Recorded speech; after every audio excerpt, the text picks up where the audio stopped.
Acknowledge your new executive. You hear me? Thank you. Thank you very much.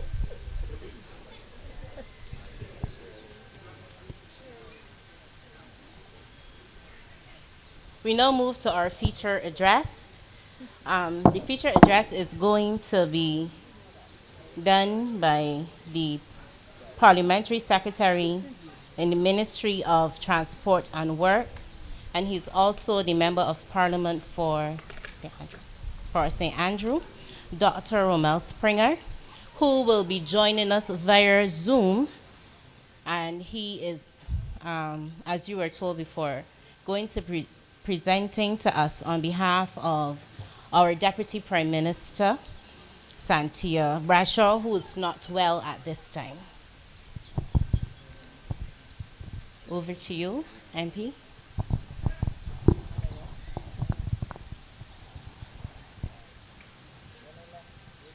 Good afternoon, everyone. Good Firstly, let afternoon. me add my voice in congratulating the new executive and using this opportunity to wish you a good and productive year going forward. And I also want to take just a few moments just to extend apologies on behalf of the Deputy Prime Minister, who would have been the one slated to speak this afternoon to you, but she's unable to do so, and she has asked me to a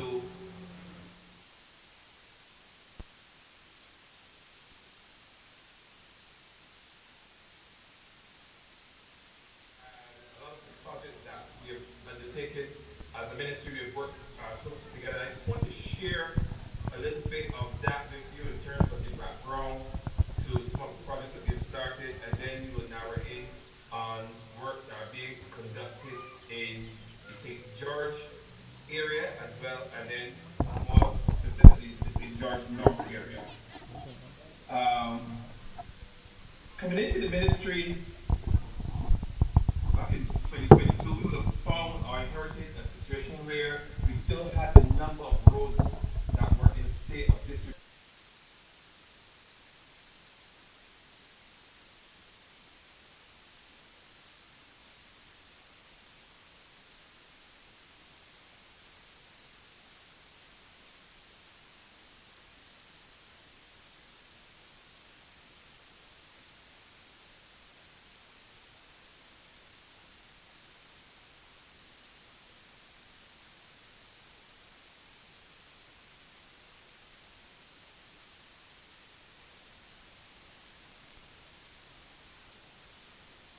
North and George South and other parts of the rural part of Barbados would have benefited directly from that program. So we would have seen a more comprehensive approach to roadworks within the last couple of years, where significant funding was made available for a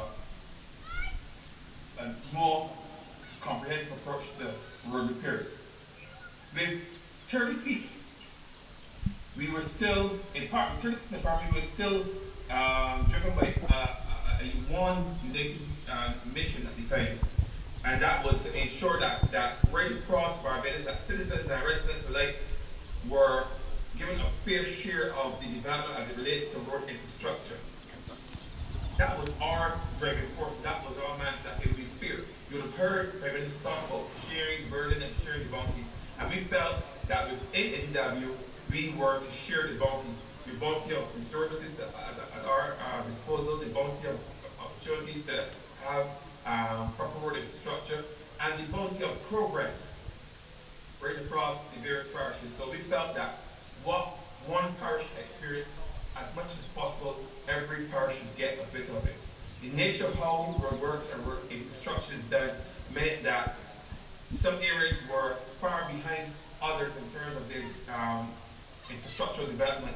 But what we did is that we still tried as much as possible to bring some level of evenness, of equity and fairness to roadworks.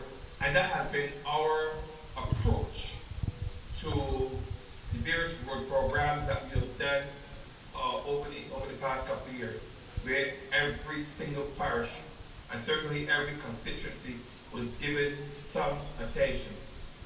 Of course, our main focus being roads, we understood the importance of transportation in terms of commerce, in terms of people getting to and fro, in terms of work.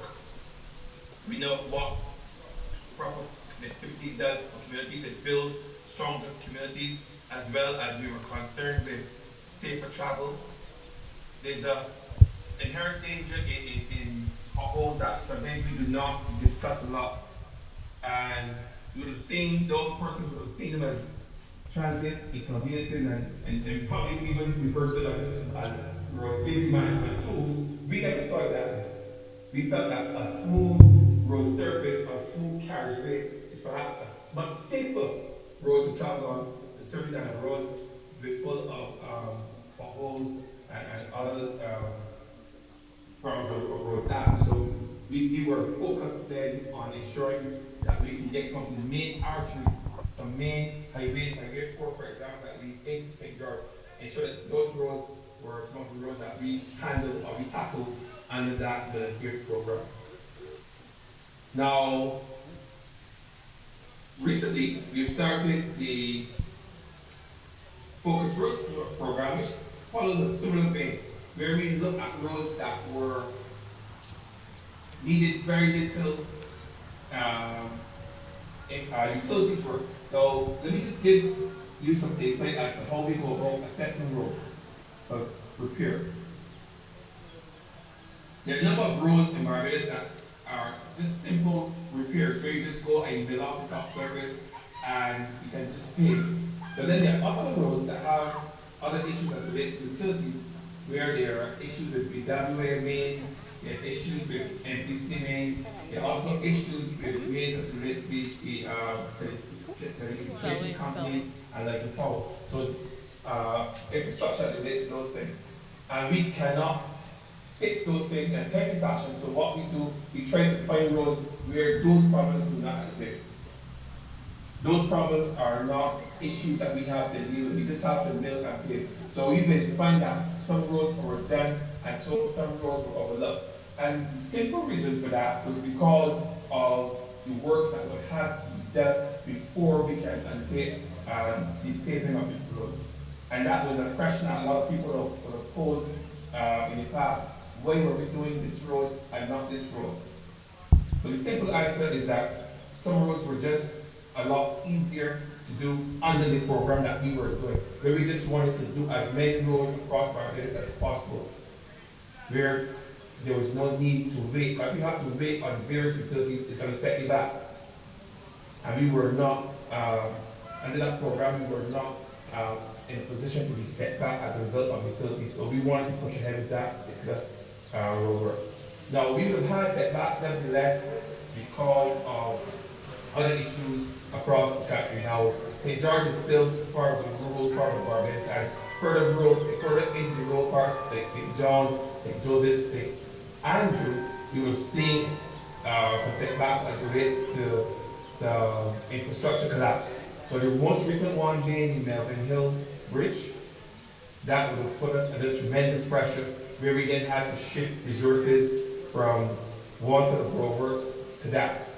And this is something that we get every now and again when it comes to roadworks, where things that we did not expect, bridges that we were hoping would hold up until we were finished, other roads fail on us. And these are things that come as a result of a number of things that are outside of our control. For example, we are seeing far more vehicle loading on our roads, meaning that we're seeing far more traffic on our roads. We're seeing roads that were built for donkey cart and maybe for 1 or 2 lorries are now having to carry the weight of 40-ton trucks. They're having to carry the weight of buses that weigh up to 18 tons. They're having to carry the weight of thousands of cars when they were designed perhaps for maybe a few hundred cars. But such is the price of progress in this country. But our road infrastructure is not in every case up to par. So we're seeing situations where our infrastructure is failing faster than we can repair it. And this is something that we grapple with in the ministry all the time. And it's important that people understand, that Barbadians understand that we are fighting not only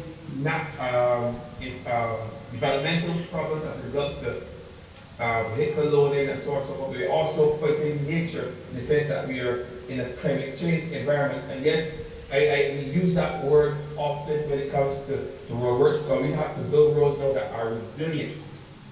Resilient has been a key word in road infrastructure planning now for the time I was in the ministry, and certainly when I travel to international conferences, road resilience is also an important factor that comes into mind or comes into the conversation, because building roads that are resilient to changes in climate is now the only way forward, because we're seeing heavier rains. Rains have a deleterious impact on road surfaces. So we have to design roads now to not only bear the weight of heavier traffic, but also to bear the impact of heavier rains. And that's why we're seeing a number of challenges, especially in the Scotland district. I just want to share with you, as an MP from the Scotland district, I just want to share with you some of the challenges that we experienced where we have bridges that were built on mud. They were built sometimes, in some cases, in the 60s and 70s, and they're reaching the last stages, the upper stages of the end of the life. So we are now seeing those bridges starting to fail, and that's something that we are grappling with right across the Scotland district. We're hoping that some of the bridges that are there could hold up until we can get around to fixing them, because fixing them is going to take us a lot longer than we anticipate, a lot longer than one imagine, because a lot of these bridges people built to standards that were suited for that time. But these things require standards that require standards with more resilience built into them. So that's where we are right now. So I just want to share that a little bit with you on the wider level before I zero in on some of the roads that we are looking at in St. George. Now, over the years, certainly last year and as far back as 2023, we have done a number of roads in St. George, South, North Constituency. Harmony Cottage is one example of one of the early roads that we have done in an RPA unit. We have done also done Market Hill, the Locust Hall. These are roads that we've worked on. We've done Salters, Constant. Now these are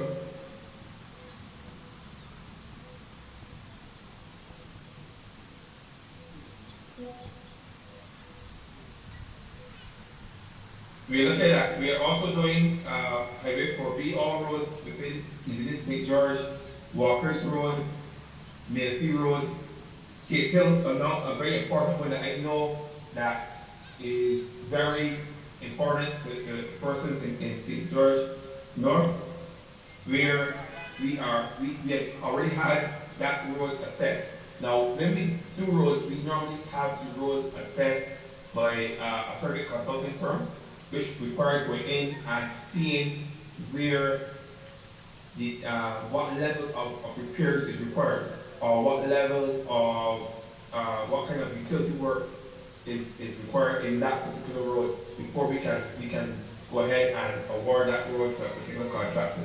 So these are some of the things that we are faced with. Now, Lower Estate, that one is still at the still going through current process. So I know these are roads that are near and dear to your heart, but these are roads that are priority for us.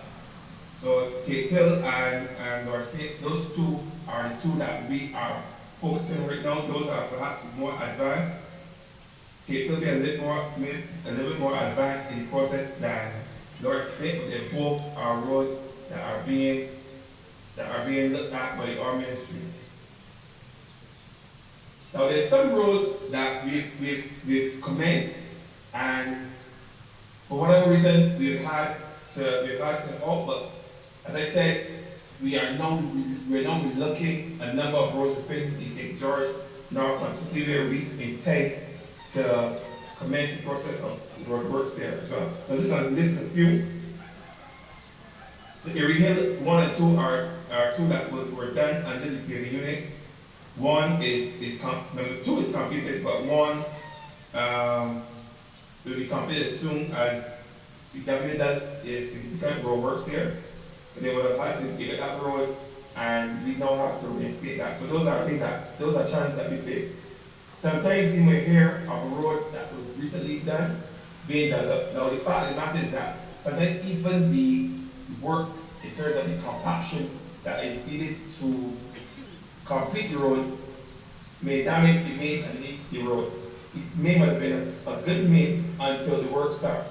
And then because of the vibration from the roller, you may have a situation where the road was damaged. Now, this doesn't happen every time, but it's happened on one occasion. So you will see shortly afterwards, you start to see evidence of a leak, and BLP may have to go in and make some repairs. So that is perhaps why you see from time to time roads are developed or roads are damaged quickly, very shortly after they have been repaired. It's nothing that we really like to see happen. It's something that happens as a result of the actual construction. So those are just some examples of the roads that we're doing in St. George. Of course, we also look at the roundabouts. We know there's one St. George, and we're also looking at the roundabouts. We have had some discussion recently about land acquisitions, and those acquisitions are at the final stage of completion. So we know when we're looking to go through the tendering process, so that is something that you can look forward to, as well as the CAT road program, which is another program that we've started recently in our ministry, where a number of roads that are not necessarily paved roads, but they are roads that lead into communities that persons have been using for a long time, and they want to have those roads improved. We have asked every MP to submit a number of roads, maybe 3 or 4 roads, 4 or 5 roads, with 2 roads being priority, and let those roads be roads that are, identify 2 roads that they will want done before the others, so that they will have those two most urgent roads treated to in our list of priorities. So those are things that we are doing in ministry to ensure that even the communities, there are road repairs and infrastructural improvements. I don't know if there are any other roads in particular that you want to get some feedback on, because we have identified a list here. We have about 12 or so that we're going to work on regularly. I know there will always be other roads that can be added. For Scottish, for example, Newbury, and St. Jude. These are all roads that we know would also be added, but we also would have to be added onto the existing road program that we're doing. And mind you, our program is a program that involves roads break across the end. As I said, we are sharing the bounty. We will do some in St. George North, we will do some in St. George South, we will do some in St. Joseph, St. Philip, in St. Philip.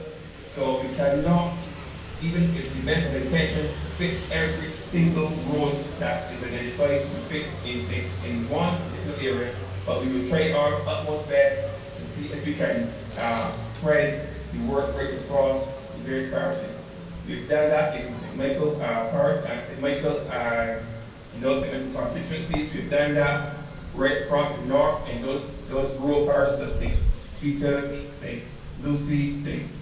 Andrews, St. Thomas, St. John, and we're doing it also in St. George, where we are identifying roads and fixing. Now, roads sometimes are not as easy to fix as persons imagine. How we are doing it now in ministry, we are, in some cases where possible, we are designing roads. We're having to design roads from scratch.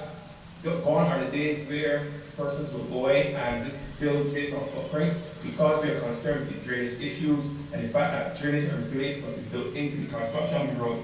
We have taken the trouble in many cases to design roads to ensure that you get the best possible road or the strongest possible road that you can get. So those are just some things that we are working on in ministry. And Tracy, you have the mic, like, there's a question.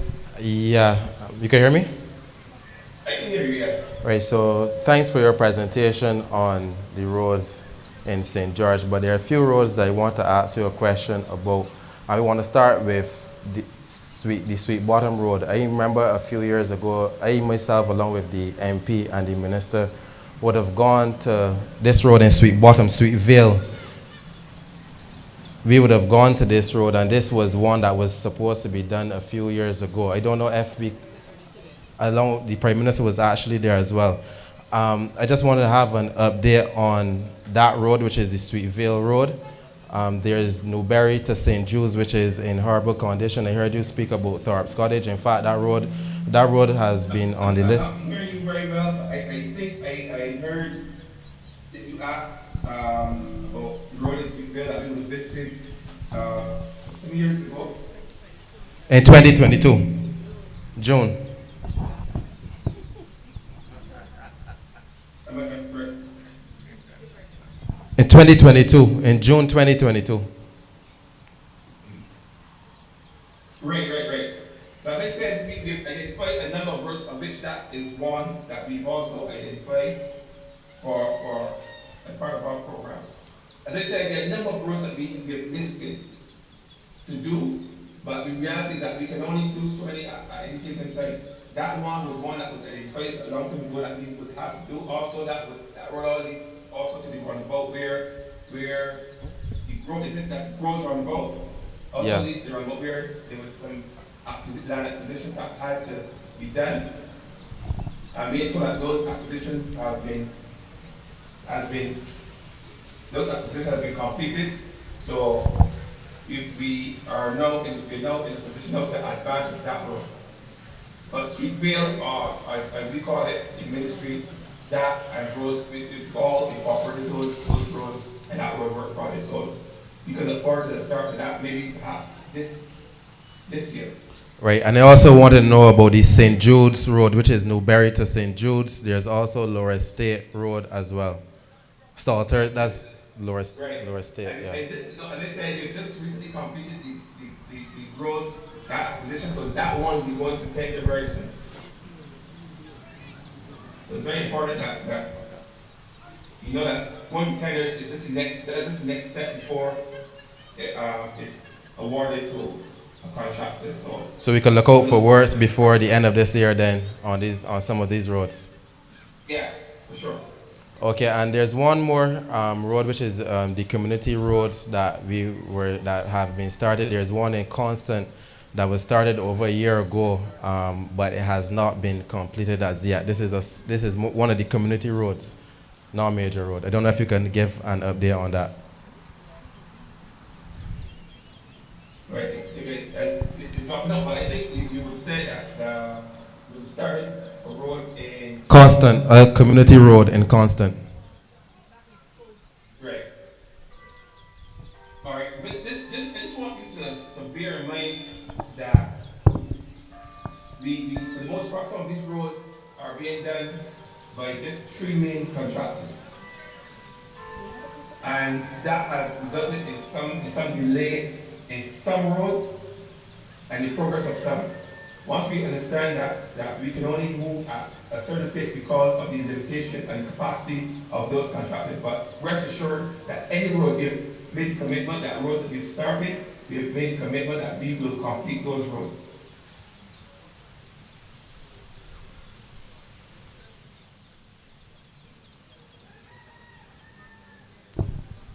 I don't know if you had given a date on the Thorpe's Cottage Road. Someone here is asking for this is Thorpe's Cottage, Tate Hill. Are you there? And someone else is here asking about Grove's Cottage as well.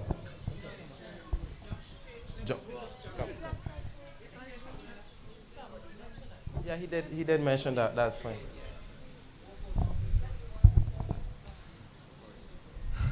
Yes, Minister, you were talking about Thorpe's Cottage. Apparently, I don't know if it is true, but I heard that road was supposed to be fixed before and inadvertently they fix another road. So that is a prioritized road. That shouldn't be an added road. That's one that should be prioritized. September last year was the date that was given for that road to be fixed. We're talking about Top Scottish. Are you with me? Top Scottish / Tate Hill.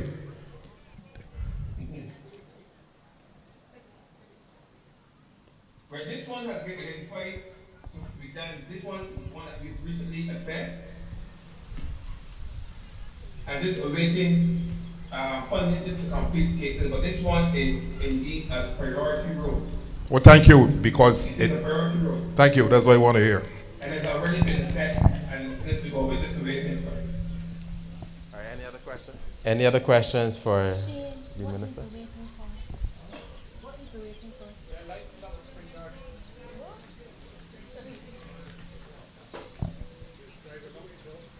Any other questions?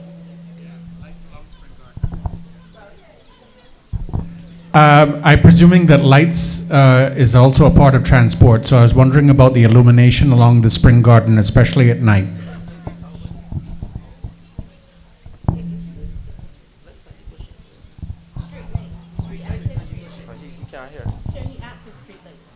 Right, so someone here was asking about the street lights program across the parish. Right, so what I can share with you now is that we have received in ministry a number of lights, solar lights, which will be used to augment the existing lighting infrastructure. Where possible, we will use BLP's infrastructure, but we also have a number of solar lights that we intend to bring into some communities and enhance lighting in those areas. So that's something else we also look forward to. Now, with the ministry here, you'll see a number of solar lights that we will be given as a donation from China being used to augment the lighting in areas, especially there in the power infrastructure. You'll see the direction of those, or the installation of those solar lights. That's something you can also look forward to. Okay, so we can look forward to some lights in the parish soon, in the constituency soon. We have one more question, Minister. Yes, good evening. Just one quick question. The junction there at Groves. You mentioned the roundabout, yeah? You did? mentioned that there's not a square. Oh, okay. I understand from Shane that was mentioned already. I was talking about the roundabout there by Groves, but Sweet Bottom, sorry. Right, but I understand it has been mentioned already. I don't know if you want to go over about the roundabout in the Sweet Bottom Groves area. Yes. Right, I made the point earlier that particular design that has gone up to tender. So you can see some movement on that and expect some movement on that this particular year. This year. All right, any other questions for Dr. Springer? Or the Zoom has ended abruptly.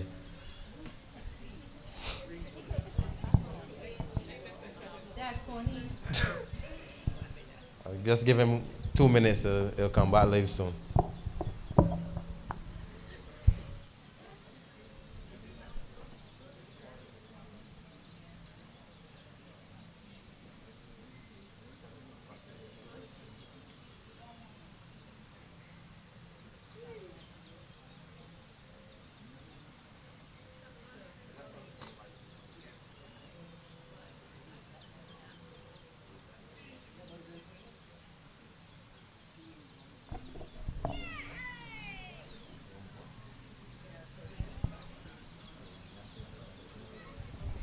All right, so until we, all right.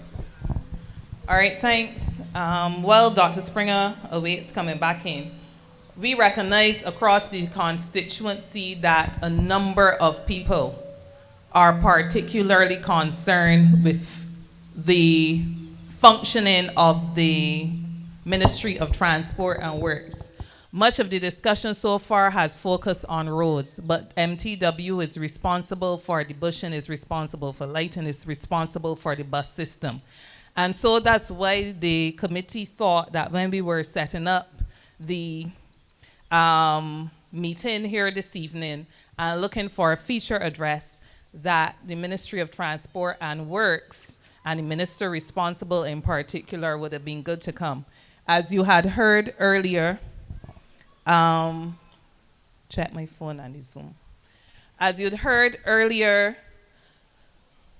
Shane, and just call Dr. Springer to make sure he's logging back on. As you'd heard earlier, Senior Minister Bradshaw and Deputy Prime Minister had indicated and gave her excuses. She was not feeling well, and she still tried up to today to see if she could make it, and it was at a very last minute that she was forced to make another arrangement. But she has asked and she has indicated that if the constituents of St. George North would so wish, notwithstanding that she felt that her parliamentary representative would have been competent enough to address a number of the issues, that she would make herself available to come and speak to you fully at some other date soon, once she is well, as soon as she's well, for us to be able to continue the discussion. So that I don't want anyone, because I know as we have been going around and talking to people, a number of people wanted to come and hear from source. The Thorpe Cottage one, there's Roger Copping. The Thorpe Cottage one is one that you can be more relieved than the MP to hear about. Because I remember one morning, driving through Thorpe Cottage a weekday morning, and a woman stopped me with a smile on her face. So I thought that we were engaging. The woman stopped me to blame me for the Thorpe Cottage Road. And so we were so excited as an executive last September when we heard that the Thorpe Cottage Road was going to be addressed. I see Camera Bad there smiling. When we heard that the Thorpe Cottage Road was going to be addressed, only to find out afterwards that it was the little side road that was done instead. And ever since then, there is not a month that goes by, that has gone by, that at least 4 times my office has not been bombarding the Ministry of Transport and Works. So we are glad to hear about that. Now, I believe that if we can't address it all here, and you so agree, and we have that follow-up meeting, that you will come with some more specific questions. I believe that as a parliamentary group, I know that we speak, we receive updates, but it is better often when you can hear it directly from source and ask your questions to source, so that the MP is not put in a position to seem as if she is presenting a different reality to that which is truly the case. The Sweetvale Road is one, Dr. Springer, as you're backing, is one that a number of people asked about, even although you mentioned it, because we were very clear when we did Paris Speaks at St. George Secondary School in 2022. In one of my comments, I had communicated that in our rubbing shoulders, specifically in Sweetvale, that a commitment was made by the Prime Minister herself that that road would have been prioritized, sufficient to say, to the extent, therefore, that the people of Sweet Bottom and the people who have to use that road, because it's also an artery for St. John and a number of other people, that they would have been satisfied that the road could have been completed by now. So that, although you reported on it, I believe that the reason why so many people might be coming back as if they haven't heard, it isn't that they haven't heard, but we understand that repetition is important for clarification and everything. And we want to understand in St. George North that that is not an add-on, but that commitment, which was made at the highest level of this government, is one commitment that has to hold for the people of Sweet Vale, Bailey Alley, and those who will have to traverse the road frequently. As recently as Monday last week, we had another accident at the Four Cross by Groves. And in this case, it was one of my executive members, her son, got in an accident there because it is a very high-risk roundabout. I know that from as far back as under the previous parliamentary representative, Ambassador Glenn Clark, His Excellency Glenn Clark, that road had been identified and all of the land acquisition issues and so on mentioned, and we are glad that even though it has taken this long, we are pleased at the report that the land acquisition has finally been completed to facilitate and to accommodate that road being done soonest. We are aware in St. George North that we have to share the burden, share the bounty. And I know that every constituency will feel that they can make this claim or this boast. But the people of St. George North have been carrying weight enough for the Barbados Labour Party, which is the party in government, to be justified in the expectations that the roads and different infrastructure that they would want in place should be in place. And that's why, recognizing that it is one of the main things that has been raised repeatedly by our constituents, we are glad that at the very last minute you've undertaken and committed and agreed to come in. And we are even more pleased that the substantive minister is making herself available at a time coming soon to be announced that we can engage further. So we just want to thank you sincerely, unless there are any other burning questions. If there are any, we would not want you to go back home with them. I see none. Before parliamentary set, before you go, I'm noticing the bus running through here. It passed through. I saw the bus coming through on 2 occasions. I am hoping that this is not only because we have the meeting out here, and I will hope sincerely, when we had the Ideas Forum in June, it was raised, and I'm glad to see it this evening, and I will hope sincerely, I see you smiling, Dr. Springer, that will continue tomorrow and next week, and the following week, and in the coming months, because the people of Constant and the surrounding areas need the bus service. So we thank you that we are seeing evidence of it this evening, and we thank you in anticipation that that will continue. Any parting words from you, sir?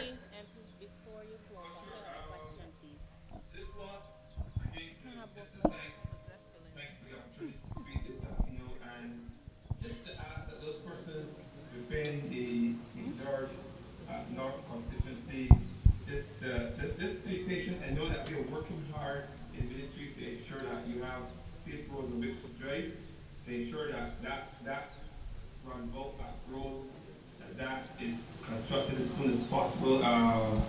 We know the systems within government means that even the tender process sometimes can take a very long time, and that is one of the structures within government that we would want to see improve, but we have, it is what it is right now, and we know we have to wait through that process, but rest assured that the process has started, and that situation that grows will be rectified, as well as this Sweetville, which is all part of that whole area. As it relates to the rock cottage, we accept that what we would have completed was not exactly what you requested. These things do happen, and we assure you that we will also go in and rectify that as well. So that's something that you also can hold us to. As it relates to the bus service, I'm glad to hear that seeing the improvements, and we hope that with the arrival of additional buses later on this year, December, that you see further improvements. I, coming from a rural parish, know how difficult it is sometimes with the bus service, persons wanting to get home and persons wanting to get to work. So I feel your pain. Believe me, I feel your pain as it relates to the bus service, but I also wish to share with you that if there was more that could be done, physically done, it would have been done. But the solution, and I think the greater solution, would be the additional buses that are slated to come, that are expected to come this year. And I'm hoping that the improvement that you now see, that you're so happy about, and you thank the ministry for, that you see further improvements in that regard. So once again, thank you, my people in St. George North, good people, my colleague and friend, it's more. It's always a pleasure for me to come and share with you. Sorry I couldn't get there physically, be there with you to touch flesh, but I'm still glad I was able to give your people some insights as to what it is that we are doing in the ministry, and the fact that we have not forgotten them, the fact that they know that you've been pushing for these things, pushing hard, and you can hear the passion in your voice for these roads and for these infrastructural developments, for the lights, and for the improvements as it relates to our house and so on and so forth. Wanted to know that you've been pushing us, and we've been hearing you, and we've been responding. Before you go, MP Springer, I have a question from an elderly lady. She wanted to know if it was okay or if it was legal for pensioners to be taken off of TAP vans. It can never be okay for a pensioner to be removed from a bus. I don't know what, she didn't give the reason why, but even if there was a reason, was that the pensioner, obviously pensioner wouldn't be paid, but that could never be okay. And I think, I don't want to speak to you here, but it's something that you need to bring to me this more, so we can get some information, so we can have someone investigated, because it's never okay to put an old pensioner, whether it be a lady or a gentleman, off of a bus, for whatever reason. Thank you. Short answer. All right, so thank you, Dr. Springer. And as soon as that information is brought to me, because I'm hearing the question for the first time as well, we will be certain to forward it to you and the Transport Authority so that we can follow up on that breach or that incident once we have the details for it. So thank you again, and you can feel free to stay on our meeting if you need to. Every minute as we are wrapping up, but there are concerns raised about road signs as well, and someone is raising, and when the minister, Deputy Prime Minister Bradshaw, whenever we have that follow-up meeting with her, and I'm sure that you will be there as well, we should be also having some report on the work that the Ministry of Transport and Works is intending to improve the signage not only in St. George North but across the country. But once you come to St. George North, you will expect that you will have to represent on the signage issues as well in this constituency. So thank you very much. All right, I know that many of us are anxious to hear from the party leader and Prime Minister, who is on her way to the meeting. But the next item on the agenda is really an item for me to speak to you. And I thought long and hard on how I would want to address the meeting here this evening. I reflected today, therefore, that November this year would mark 5 years that I have been serving in the constituency as your parliamentary representative. I am glad that having offered myself to serve, that I have been allowed to do so firstly in a by-election and then again in January 2022, when I was elected with even more confidence than in the by-election of 2020. I reflected that in any transition, it is normally very difficult, and I have been in that role twice. I have been in the role when I succeeded a giant in the industrial relations field, and then I came into the role again where I was succeeding another giant in the political sphere. And whenever there is a change, whenever there is transformation from one thing to the next, it is natural that there would always be comparisons. But that is not where I'm going this evening. I want to say a very special thank you to those who have stood by and with me in that role from the start. It is not always easy to be a part of a change and to be able to accept the changes when they have happened. And this evening, we will typically in St. George North, not only under my leadership, but under the leadership of MP Clark before me, we would typically do elections in block.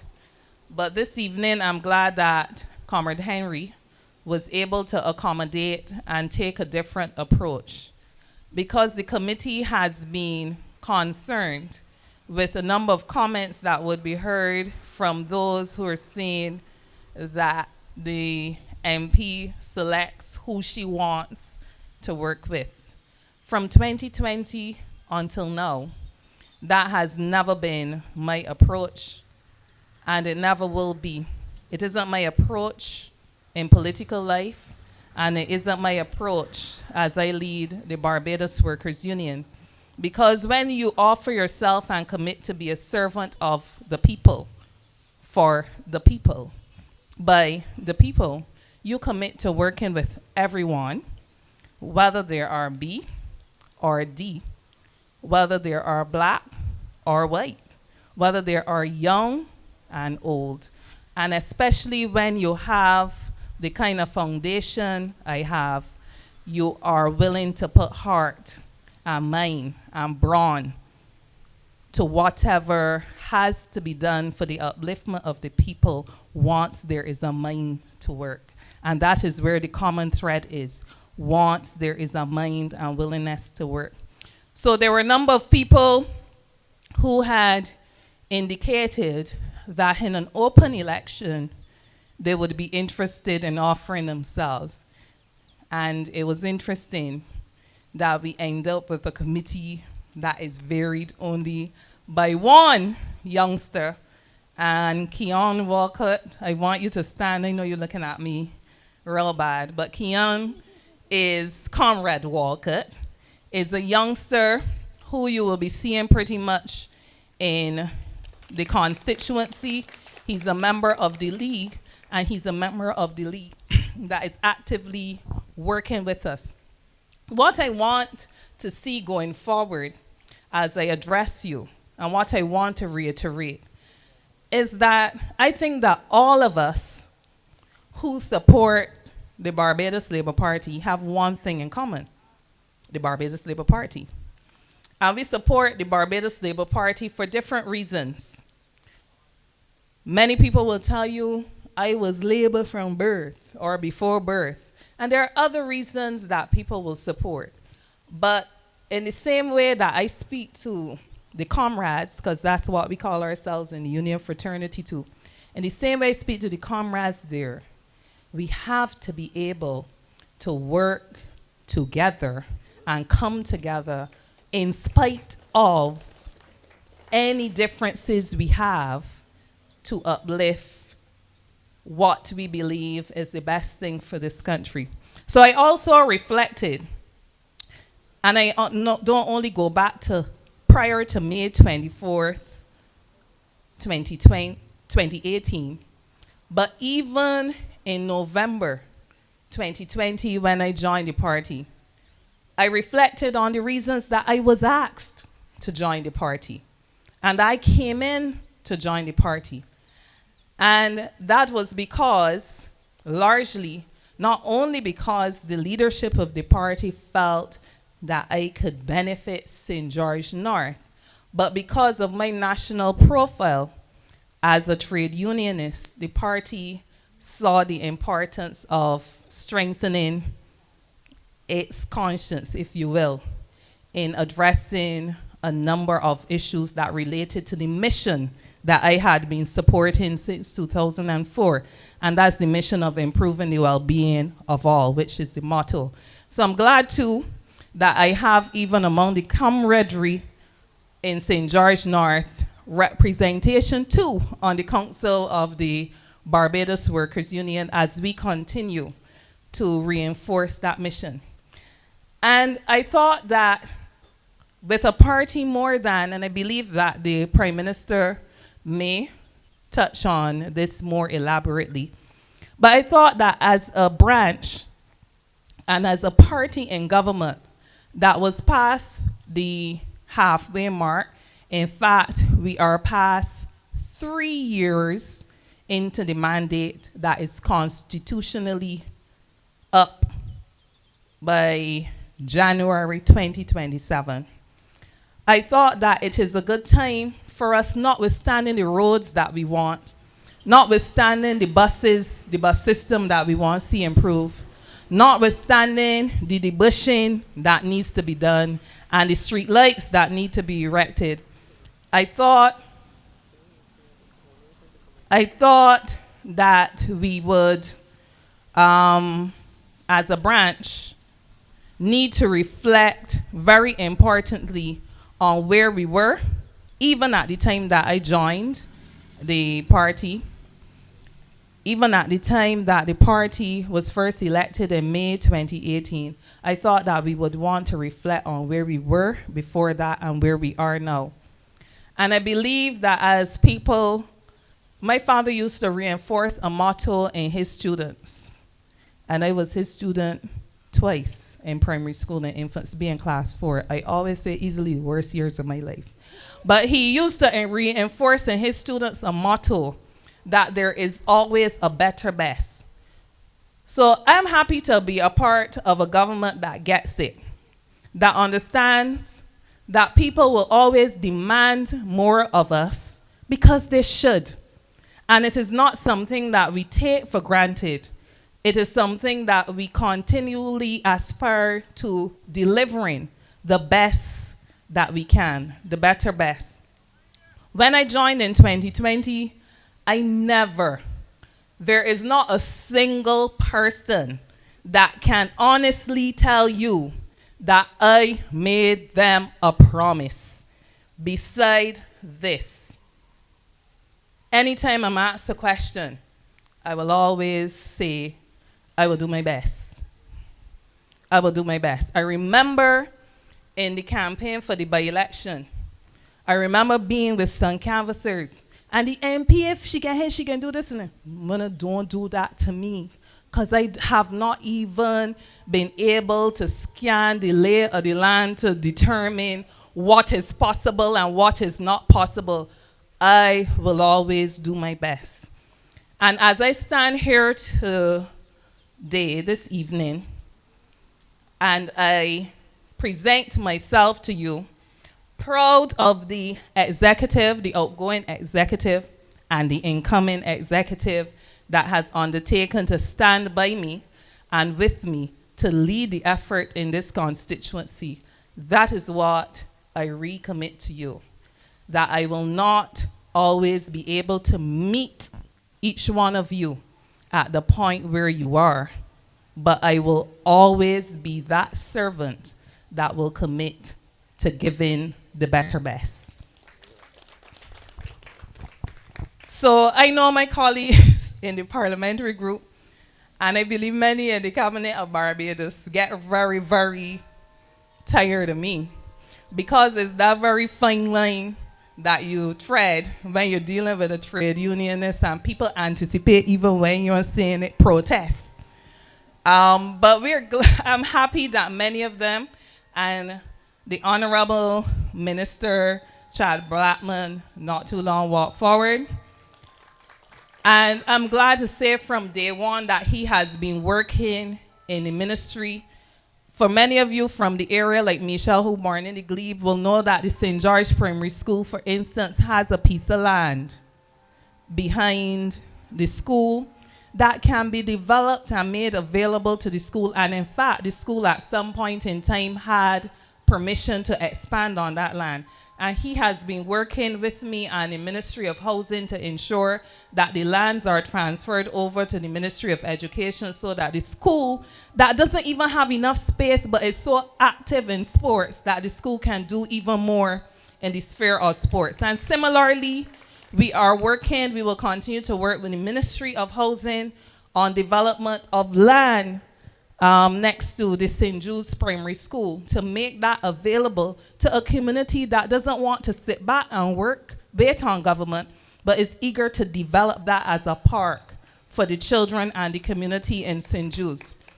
I'm happy as well with the work that the Ministry of the Environment has been doing in terms of clean and green, and the fact that we are expanding that program well across St. George, as is evident. I believe the next place that we will be going is Cottage, as we seek to utilize spaces, not only to allow the air to breathe, but allow the children and adults alike to be able to benefit from recreational spaces.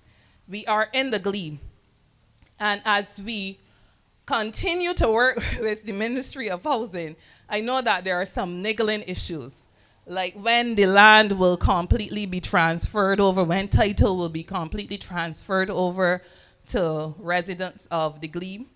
And similarly, the parish lands. One of the things outside of transport and works that is an issue for many people is ownership.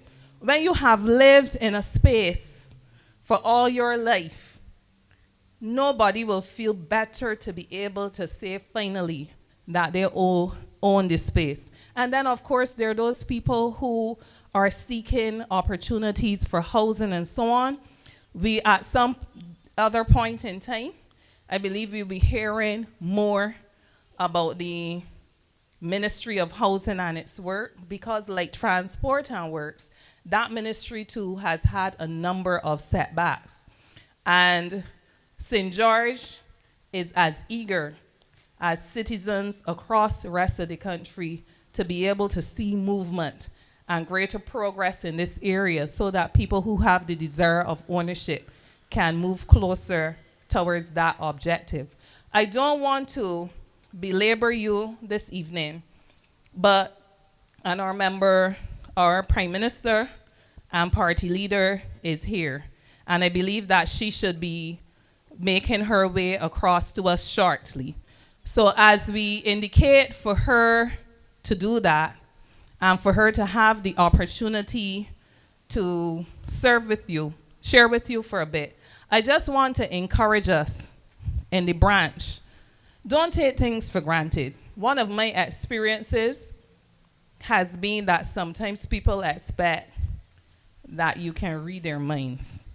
So there are people who don't say what they want, but they believe that you should know what they want.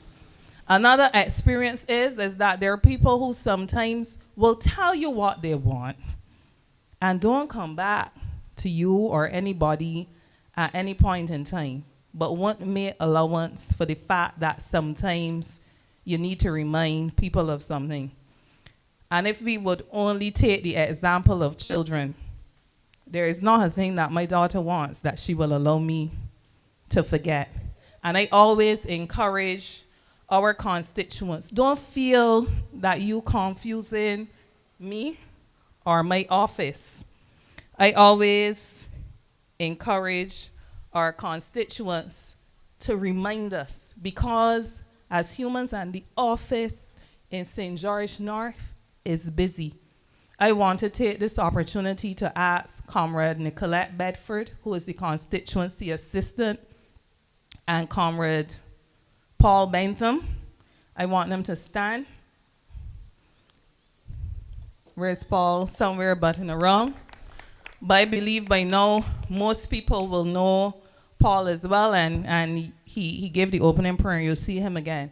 These are the ones interfacing for me. I believe that when St. George North voted for me, and when the members of the party came out in their numbers to support my candidacy, there was no fooling anybody that you were being asked to elect someone who already had a mammoth portfolio, and a portfolio that I have continued to carry representing you and workers all across this country. When the union wins with minimum wages, when the union wins with discussions in the hotel and tourism sector, when the union wins in construction, in retail, wherever, the union is touching not just the lives of people somewhere in midair, but we have constituents in these different areas that we continue to make the difference in the lives of. And I want you to see in St. George North the importance of your role in ensuring that those wins are possible, because you are allowing the interface between workers' representatives and a political party that remains committed to the upliftment of this country, a party from whom the labor movement was born. MD 1507, you are asked kindly to attend to your vehicle. Thank you. So in closing, there's one thing that I want to touch on while the Prime Minister makes her way here. And that is the issue that is another big one for the constituency, the issue of jobs. We have been hearing members of the government and in the business sector repeatedly mentioning the fact that there is a job shortage. There's a skill shortage, sorry, not a job shortage, because our figures are showing under unemployment, at a level of about 6.2%.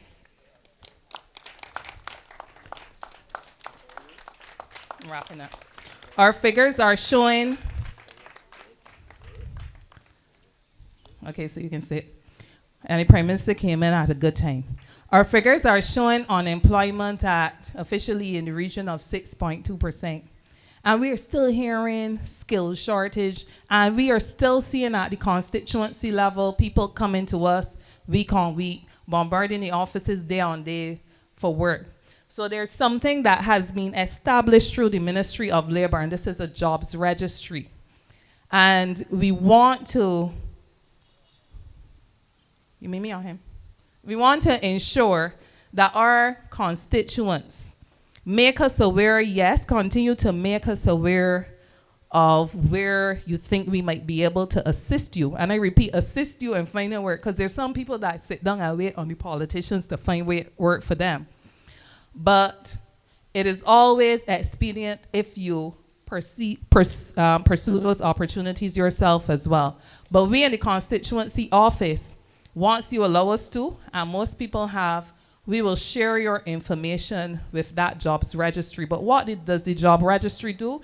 It allows you the opportunity to go online or in person to the Ministry of Labor, say what skills you have, identify what skills you have, and see how those skills can be put to best use. Because one of the things we want to do as well is to avoid a situation where people have to think that they have to look outside to find workers when there are willing, capable workers in Barbados and in St. George North in particular will be my concern as I address you. So there are things that we will continue to work on, and in the constituency, I want you to remember we are here, we are available, and this constituency will continue to be as strong and solid as you allow us to be, and as strong and solid for the Barbados Labour Party as you allow us to be.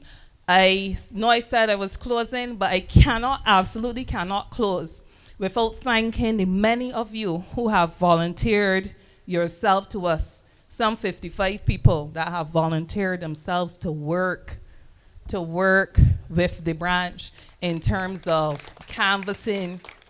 And canvassing is a word that maybe should not even be used, because whenever people hear canvassing, thinking election around the corner, something going on. But in terms of talking to people, to find out what it is our constituents want, to let our constituents know what we are doing. And we have about 55 people up to now, and I am looking for at least another 30. Because we hear from our party leader that what? Many hands make light work. But I don't only want people signing up. When you sign up, I want you to be active. In other words, I want you to follow the signs, follow the signature, and come out and join us as we seek to ensure that where people don't come to us, we go out to the community. And I want you that as you see our volunteers, that you will engage with them. For those of you who need to speak to the MP directly, they will let me know, and I will come and I will follow up, and we will follow up to the best extent we can on the issues that you have raised. Nobody is going to be allowed to make any promise for me besides that we will continue to do our best. So I thank you. I'm Prime Minister and Party Leader. You need no introduction. We are just very happy that you have joined us here in St. George North this evening, especially since you left us very dissatisfied in June at the Ideas Forum when you were here, but you even refused to say good night and let us hear your voice. So now we have the opportunity to hear from you, and we are thank you for agreeing to join with us. I don't know what you will share with us, but I know that we are eager to hear from you. I thank you for coming, and the floor is now yours.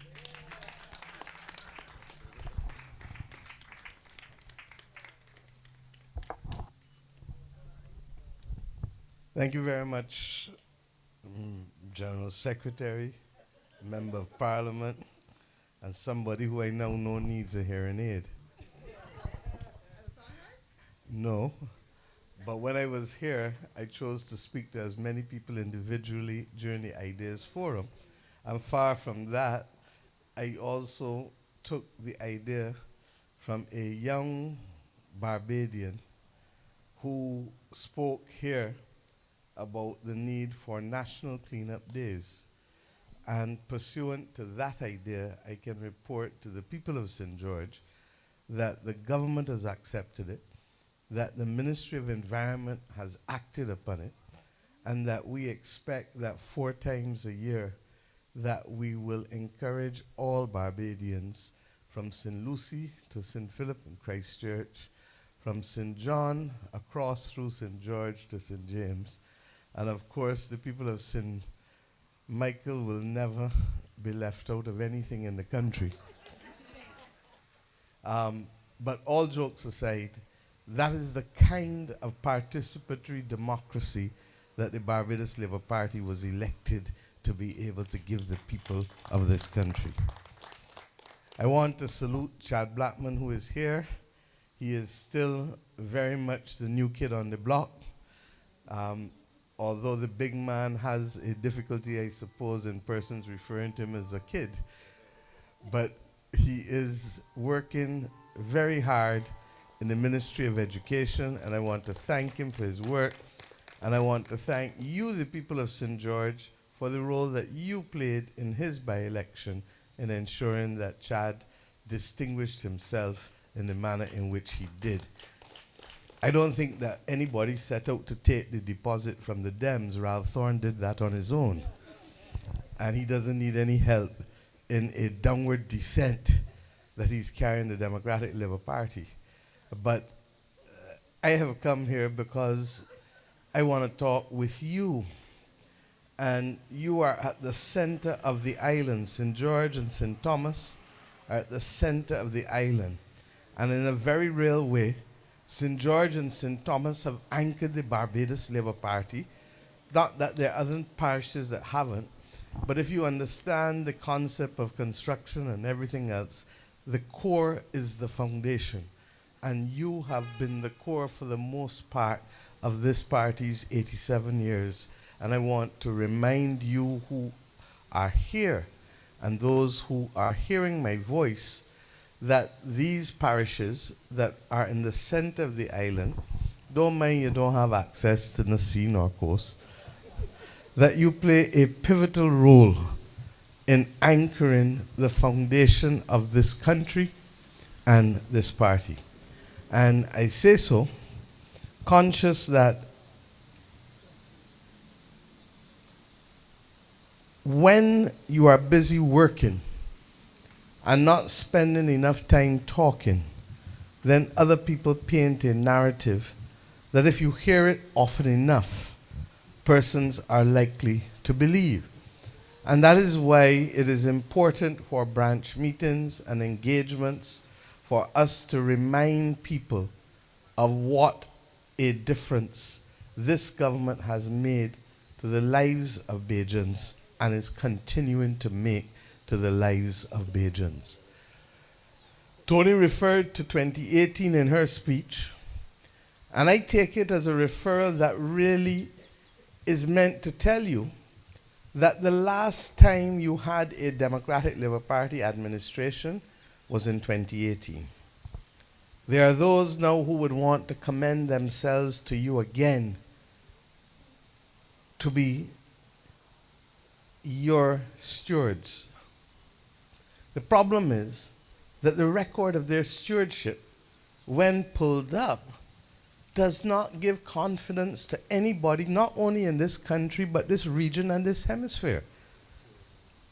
It was the worst performing government since Barbadians had responsibility for the affairs of their nation. Now, I'm not telling you that the Barbados Labour Party is perfect, because there is no government, there is no entity, there is no human being that is perfect. And I say so in the shadow of St. George's Parish Church, with the recognition that perfection belongs to the divine. But what we are, and I heard Tony say it, is that we will always give you our best. And even when we fall, we will stand up again and look and correct and reflect, because that is in our nature. That is in our nature. And I want you to focus, because you have to remind your neighbors, your fellow employees, particularly in a world where negativity sells. You've heard enough across the television and social media about the algorithms that are spurring hate, spurring negativity. Just like how newspapers sometimes like, and radio stations like sensational headlines, because that's what catches people's attention sometimes. And if you tell people, Manny, about doing something good, people say, but then they're going on. Maybe that's why they say that Bajans is run to a fire, because they like the drama. I want us to remember one particular theme. We are working for you. And we will work every day, because our motto as a party is a better life for our people. And that motto can't stand in isolation or at a sign like how you have. And please let me offer my sympathy to the Braffett family for the passing of George Braffett, who I was honored enough to be here when this pavilion was renamed. And we are most sorry. We know that the family has had a rough time in the last few months. And I'm told that today would have been his birthday, and that it obviously is not an easy time to have to lose someone, but it becomes even more poignant when you lose them around a celebration that would otherwise have taken place today had he been living. But I want us to recall why we have to remind people we are working for them. You know, sometimes when I listen to the call-in programs, I want to ask myself, what country are you in? What country are you in? But I just told you, negative news sells. Negative news is ratings. And when more often than not the good news comes, you don't carry the good news and you don't say nothing. Oh, that's them again. Well, let me say that's them again and remind you of the good news. Because when the Democratic Labour Party celebrated its 70th anniversary, it was so low-key, I agree. But they brought a gentleman that VOB continues to bring to make a judgment on this economy. And I can deal with him once or twice in the next few months because the facts mean more than the voices from the exile like him.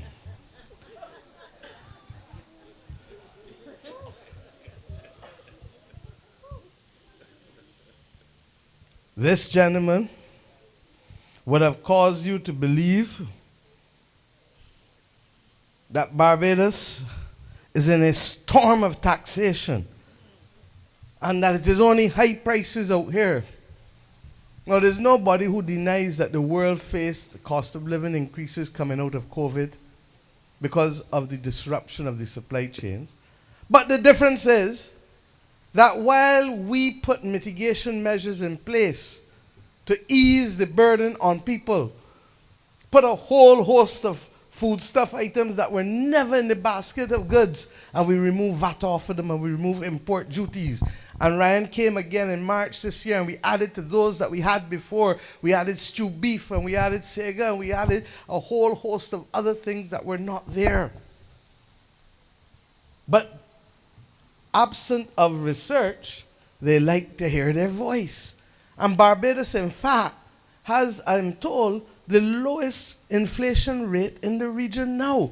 And what I can definitively report to you, that was at the end of May. The 12-month average in this country, moving average, was 0.6%. Not 6%, not 4%, not 2%. 0.6, not even 1%.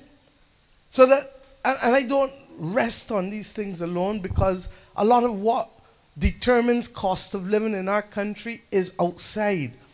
And then we try to buff it from within and reduce whatever we can within to minimize the impact outside.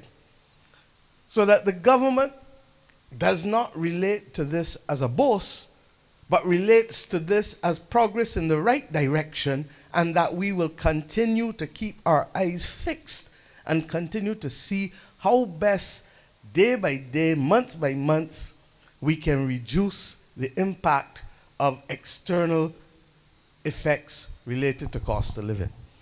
He also indicated that we were in a storm of taxation.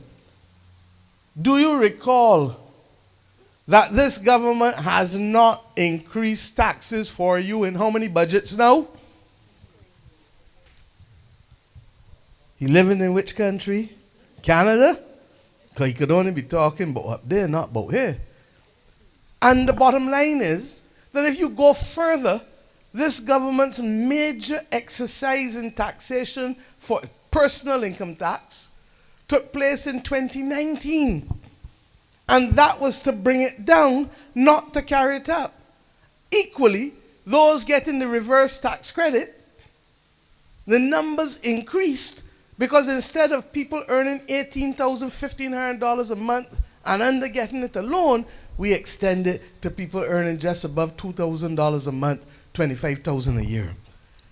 This government turned around after the last election and reduced your land taxes and carried it from 150 to 300,000 and built into the law something that no other government does regularly in this country.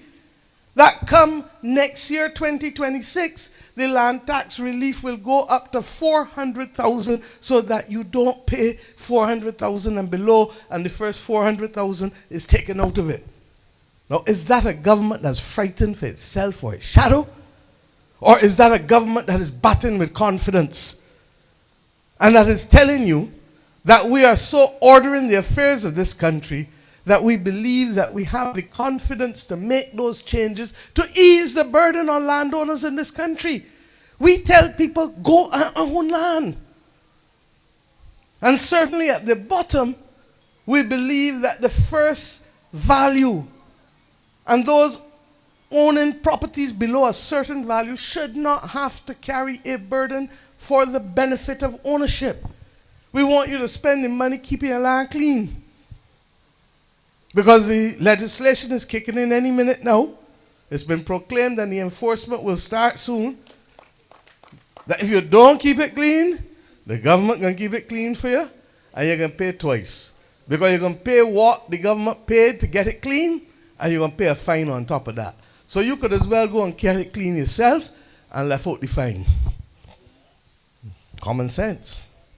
And it isn't to say that we ain't warning you, but why is it we ain't trying to unfair people? But when you keep your land full of bush and rats and mosquitoes there, and somebody get dengue, or worse, hemorrhagic dengue, and the sole breadwinner in a family either impaired or dies, that's fair? Can't hear you. Is that fair? And therefore, ownership carries responsibility. But at the same time, the government is sensitive to wanting a property-owning democracy, and hence our policy has been reduce land taxes by increasing the allowances that are tax-free over a period of time. So tell me where the storm of taxation is in Barbados that this man, who clearly is in exile, continues to speak. He talks about an emerging debt crisis. Well, unless this is a form of Kelmanomics, I don't know how it is. Because that's the only time I know that 20 is greater than 80. This government, and you've heard us say it over and over, inherited debt with a debt to GDP ratio overall of 178.9%, of which 19% was because we had everybody in town from larboard to starboard and won't pay nobody for years. That's what the last government did. They couldn't, not even that they wouldn't, they couldn't. And our debt to GDP ratio, and I am trying to be technical because I can explain what it means to you, is now at the end of June 102%. And God willing, by the end of this year, we'll hit double digits again. They presided over 21 or 23 downgrades. The majority of them, not all, but by far the majority. And then you have people asking, oh, well, if the government doing so well and the economy doing so well, why you ain't out of junk status yet? You all ever try to deal with how it is and study how waiters go on and come off? Waiters go on fast. Huh? Eat 3 or 4 days straight. Huh? And then try to take off that weight. You think it can take 3 or 4 days to take it off? It takes longer. And similarly, a bad name can happen to you overnight. Not true? Look at them walking about so. How long it take to get back a good name? You got to do good works over and over and over and over to get back a good name. So just as it takes time to lose the weight, just as it takes time to get back a good name, I spent over 90 minutes, came straight off the plane and went straight into a meeting with Standard & Poor's on Friday afternoon, and spent over 90 minutes, because the truth is that it takes longer, because having gone down, people watch you out of the corner of your eye, in addition to watching you full, and don't believe that you can do X, Y, Z until you start to do it. And when we reminded them, forget about the credit rating agencies for a minute. Barbados went to the market for the first time since 2013 December. When we went in 2013 December, Credit Suisse literally wring everything out of Delisle World and them. They ring it and they ring it and they ring it, and they say every time you got a new downgrade, our interest rate gonna rise. And it did, and it did, and it did, and it did. Because it had about 4 or 5 downgrades at least. We went to the market in June. I left here. We went to Boston one day, the Monday. We went to New York the Tuesday evening. We went to London the Wednesday. And we went to Paris the Thursday. The Friday I had a chest infection. But it was worth it. You know why? Because when we went to market, we were saying, we're coming to you to get enough money to repurchase debt and to pay down some. So it is what you call liability management. Debt neutral. We wanted 500 million. How much the market said they want to buy from us? How much people wanted to buy? 2.7 billion in offers. 2.7 billion. The debt advisors, JP Morgan and Standard Chartered, said that this was beyond excellent. And it happened, and we went to the market. We announced that we were going to the market the very day. Within hours, Israel decided to bomb Iran. And when we actually went to the market, a few days later, the US bombed Iran.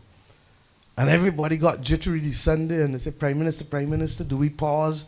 Do we pause? And I went through a whole rationale as to why I didn't think we should pause, because of first the geopolitics between US and Iran and the Middle East, and then because of what we had on the ground in terms of our macro management of our macroeconomy. And so said, so done. Within days, Barbados had the offers that were way in excess. Now, why am I telling you all of this? Because this speaks not to the confidence in George Street or the confidence from exiles in Canada. This speaks not to, as much as I value what all of you say and I say and the rest in my party say, or the officials in government and central bank.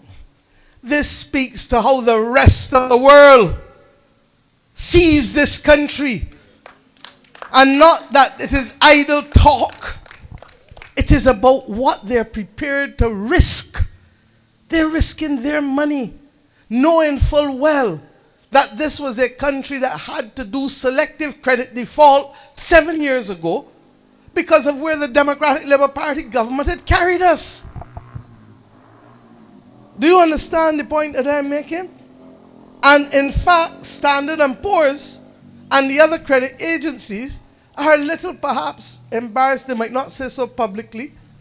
But Barbados ended up not only getting that volume of interest, but we got an interest rate lower than countries who have better credit ratings than us, like Bahamas. Bahamas borrowed at 8.25%. We got at 8%. And since then, in the last few weeks, they've said, if you have to come back to market, we will give you another 250 million US and at a lesser price. At 7.9 now. Now, we haven't decided whether we're going for it or not. But the point I'm making to you is that the judgment is being made. And in the interim, what do you have? People who have now shown their hand and shown their preference. And there's nothing wrong with that. We're in a cricket ground. They got two teams. Some people like one, some people like the other.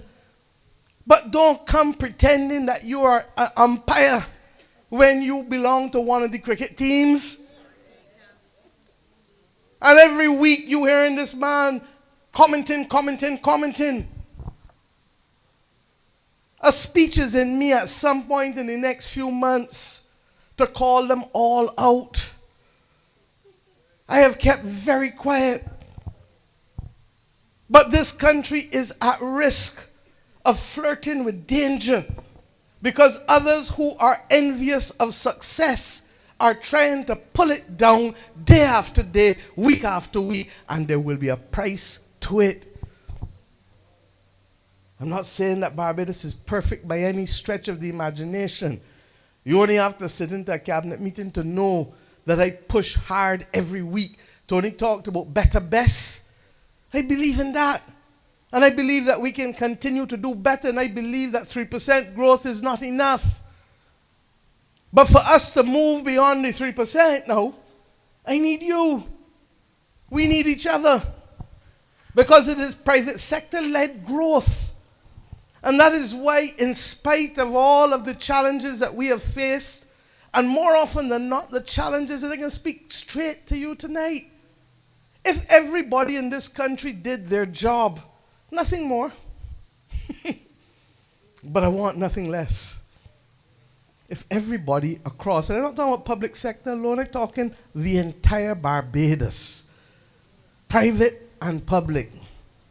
If everybody just did what was required of them, and if we are honest, we can all go back and think, things used to happen different in truth, People used to move different.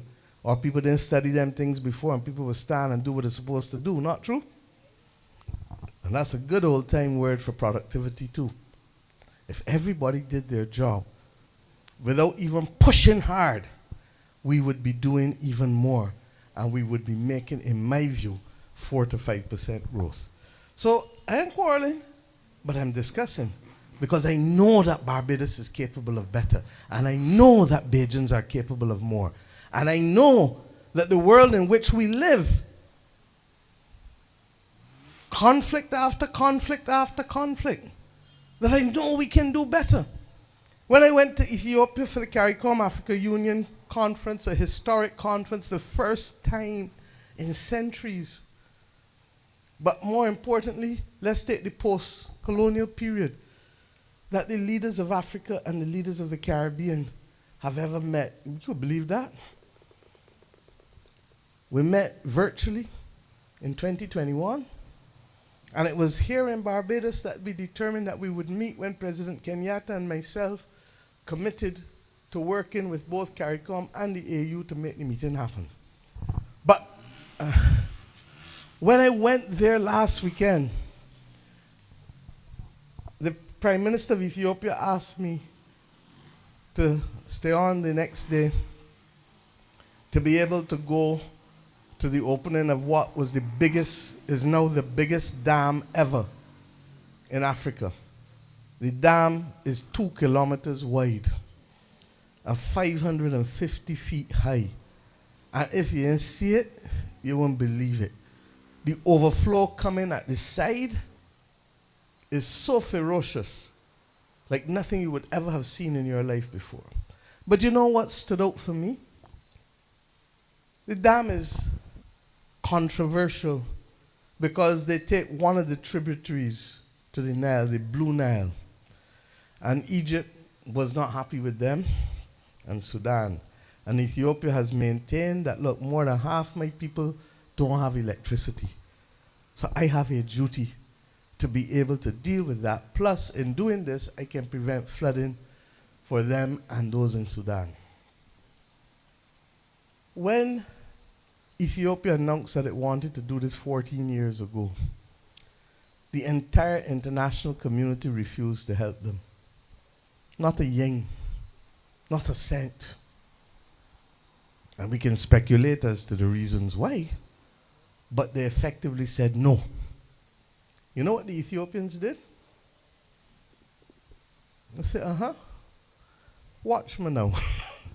And they turned inward. And between the people of Ethiopia and the central bank and banks in Ethiopia, they financed the $5 billion themselves. And it took them 14 years. But it also took them the loss of, Prime Minister told me, almost 15,000 lives because of the terrorism and the Al-Shabaab and the others moving into that area on a continuous basis, so that we unveiled a monument to all who had lost their lives as well over the 14 years. And I unveiled it with the wife of the Prime Minister last week, Tuesday morning. that is what you call resilience. And that is what this country has traditionally been known for. And I want to remind us of it because we are living in a world that is going to be bumpy at best and challenging potentially. We now have warships in the Caribbean Sea and submarines. All of us are against the notion of drugs and crime. God knows that, and we've been fighting it here. But what we must not have in this region is war and other actions that will lead to persistent conflict, if not open warfare. Dialogue has never failed mankind. Never. If it did, the wars from hundreds of years ago would still be going on all like now. And whenever you end up in war, however long it takes, it is dialogue that brings what? Peace. And I can only urge from this humble place in the center of this country that I pray that all concerned will recognize that it is too easy for us to have face-to-face discussions. And I say so, conscious that the opposition and government in Venezuela, having reached decisions a few years ago to bring down the temperature before the elections, signed in Barbados the agreement not to go after each other. And that agreement, when signed, also led to the removal of sanctions on companies doing business in Venezuela. So that this country, more than most, understands the benefit of dialogue, understands the virtue of it. But we equally understand the disproportionate consequences to us should there be open military action in the southern Caribbean Sea. After and next to Venezuela comes Guyana and Trinidad and Tobago. Not true? Trinidad at its closest point is 7 miles away. Guyana is so contiguous that you have the border dispute. And when you leave Guyana and Trinidad and Tobago, what's the next land masses that you start to get into? Grenada, St. Vincent and the Grenadines. And who else? Who else? I can't hear you. Barbados. So this is our business. And when you hear me talking about creating sufficient buffers and building resilience and reminding you of the resilience that we had in previous decades, where Bajans understood that sometimes you had to cut and contrive in order to get through difficult moments. Not true? Good old-time phrases that your grandparents used to tell you about. When you hear those things, then you begin to understand that yes, we have to invest, but at the same time we have to do some savings, because for a rainy day, you're going to need to be able to dig into your pocket and do that. And in our case, it isn't only about savings, but it is having a good enough name in the market, and eventually the ratings from the credit agencies, who have shown that they are slower than the market in terms of the upgrades.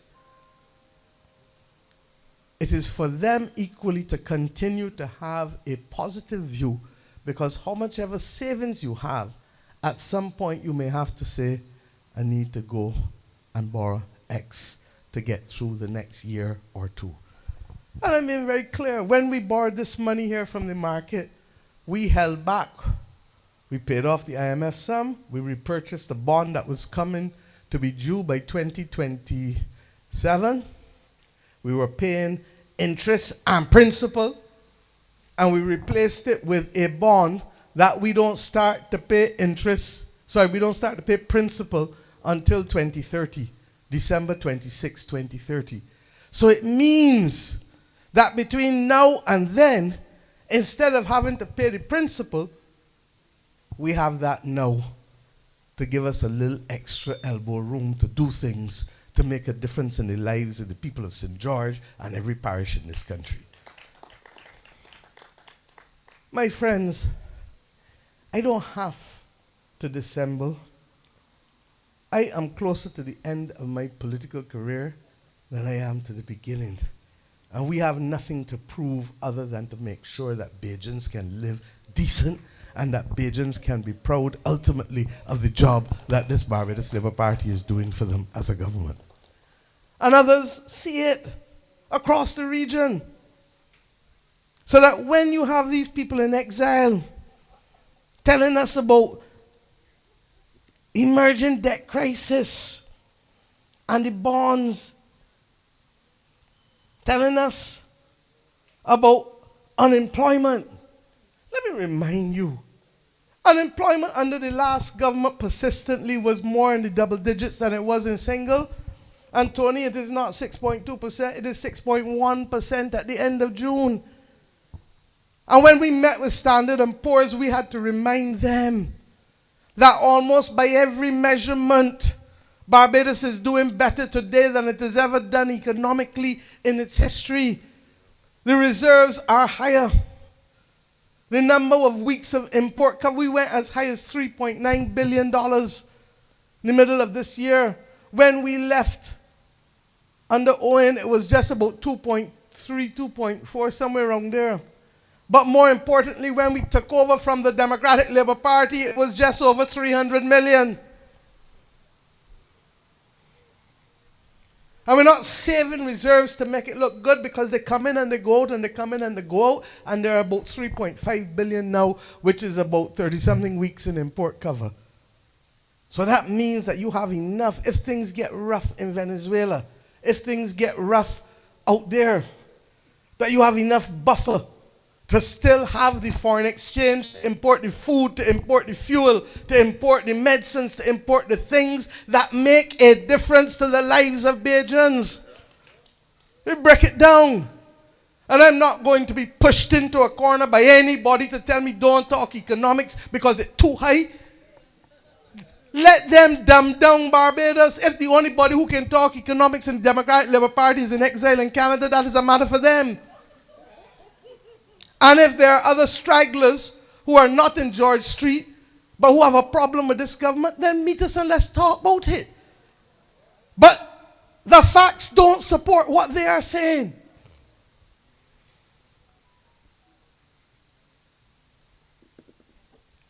The money is used to allow us to be able to build out projects, to fix the roads that you all in St. George are worried about, to fix the bridges as we are committed to do to the people in Melvin's Hill who are now disadvantaged because of how they have to move to get out. And let us be clear, there are things that I would have loved for this government to have done since 2020 and 2021. But what happened then? What happened? COVID. So having had $1 billion adjustment in the first 19 months of government, and we thought we were moving then to mission transformation, we butt up another $1 billion adjustment between the revenue that was not coming in because no tourists were coming, and the additional expenditure to build out like Harrison's Point, and to do the things and to give the hazard allowances and all the other terms and conditions that we had to change for people in order to keep them on the front line. And the business interruption benefits for people who never paid NIS. And yes, we want them to do it, but you expect us to watch them dead? Or you had to go and give them something still in spite. They couldn't get what the others drawing NIS could get, but you still had to give them something, because if not, you would have turbulence and hell in communities across this country. And we went through two $1 billion adjustments. And in spite of that, we've picked back up the ball to do the major capital projects that this country needs. And I want to speak to those who are saying that the hospital, that the money for Carrie Fester should spend on hospital. Let us apply our hearts to wisdom, please.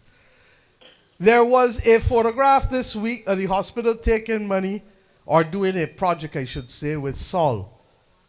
Now, there's no hospital across the world that does not engage in philanthropic activity.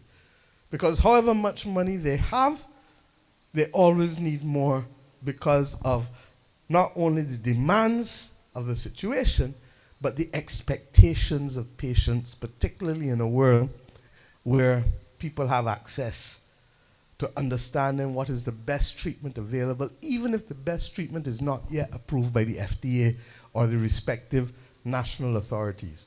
That's a fact. The things people come and tell, I want this medication. But when you check it, the medication ain't get approved yet, and it's not available for commercial distribution. I want to say that in my judgment, while I encourage philanthropy, what you saw this week was, to my mind, more about Saul's commercial activities than the hospitals. Because to begin with, I certainly, and the cabinet, was not aware of the need for any $100,000. But I go further. This government, back in 2018 or 19, introduced the health services levy to take the pressure off of central government. And between the central government and the health services levy, we are giving the hospital, on average, more than $220 million a year. And that is significantly more than what we came in and founded. We have also committed, and the procurement process is well underway, if not goods have, and equipment already has started, to buy $130 million in equipment. But separate from that, we got donations with respect, yes, either in cash or actual machines from other people. And as recent as last week in Ethiopia, we had another commitment to buy another major piece of equipment beyond what we need for the hospital as its core functions. Because sometimes when you finish dealing with what you need, you now want to go to what you would like. But to say that the government should not spend money in nourishing the souls of the people of this nation with Carrie Fester, you know Bajans needed to exhale. You want to know that? And that is exactly what Carrie Fester allowed us to do. And crop over may hit a certain segment of the market, but Carrie Fester hit the entire demographics across the board. The amount of families, children and grandchildren, and grandparents and great-grandparents moving through that village. They had some who tell me, mistress, you know, the second time for me, every day is coming here at least twice a day. And I ain't talking about middle-class people or professional people alone. I'm talking about across the board. I'm talking about people who got goosebumps when they had a fashion show with Africans down Broad Street. The same area when the African slaves were taken off and separated and sent all about the world, not just to Barbados. And 400 years after the British land in this country, you got African people walking up and showing the greatest flair and style in fashion, inspiring not only the ones watching, but indeed the creatives among us. And Bajans were part of that fashion show, along with Grenadians and Trinidadians. We had big conversations in Golden Square Freedom Park. I suppose they would tell me that we should never have built Golden Square Freedom Park either.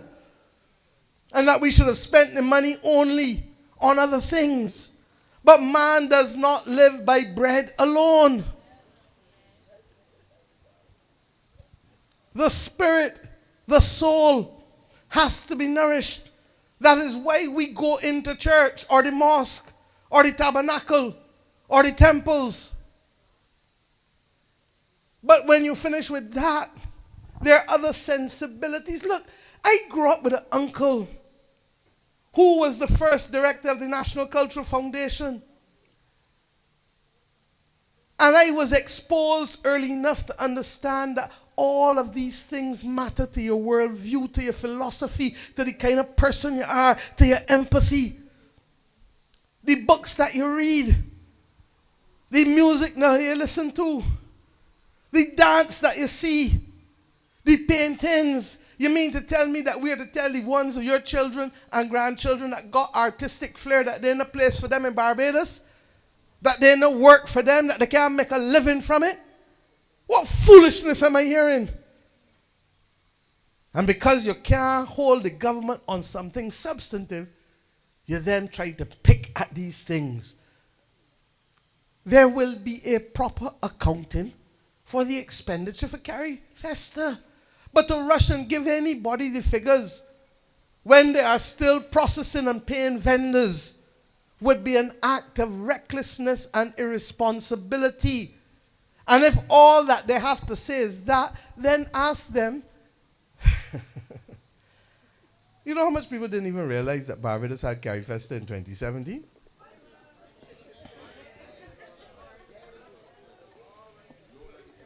If you want me to dumb down, I suppose that's why the name began with D. Dumb down. Then we can do that in a play park, but not in the country Barbados. It was at the back of Sherburne, LESC. And I went every day because I support our artists in government and opposition. I was in opposition. And you didn't hear me cursing about the cost. But let's go back. I asked the others today to let me know what 24 million is in today's dollars. Because they said that is what Tom Adams spent in 1981. You remember that, those of you? Go back and look at that figure and the curse and the carry on and say, oh, Tom spent 24 million. 24 million in 1981 in today's value is $97.6 million. I can assure you that we didn't spend no $97.6 million.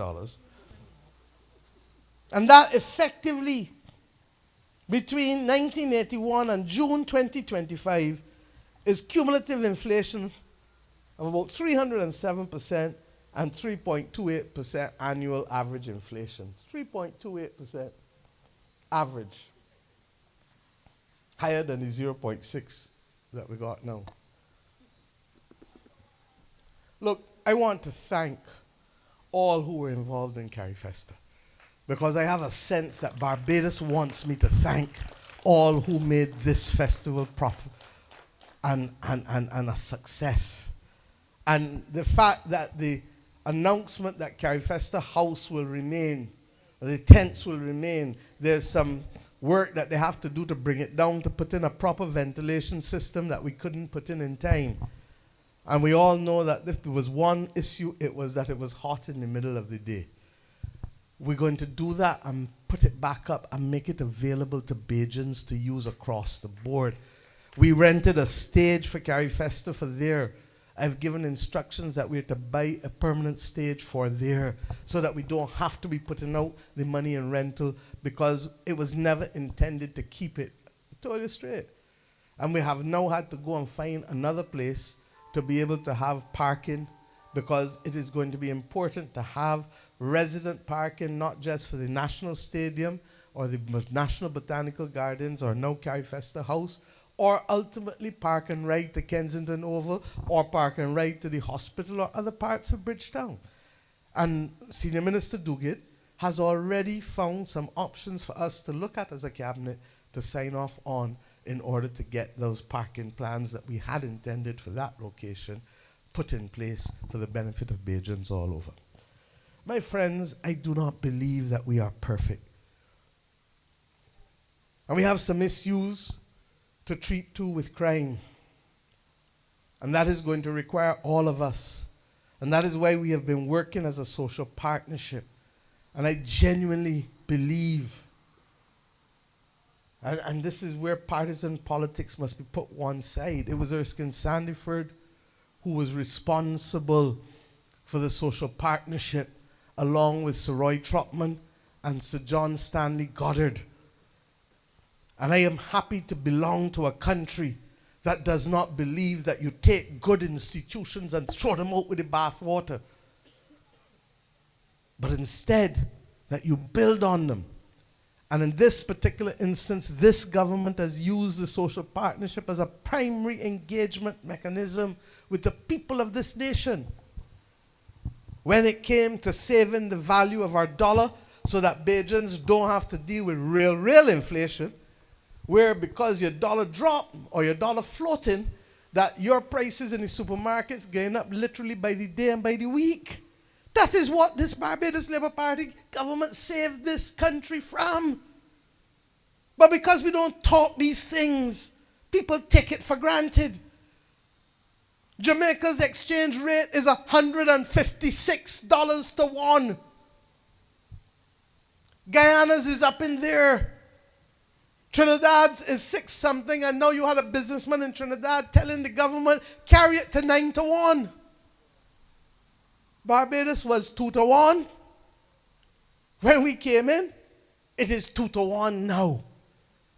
But let us be clear that we were in utter, complete danger.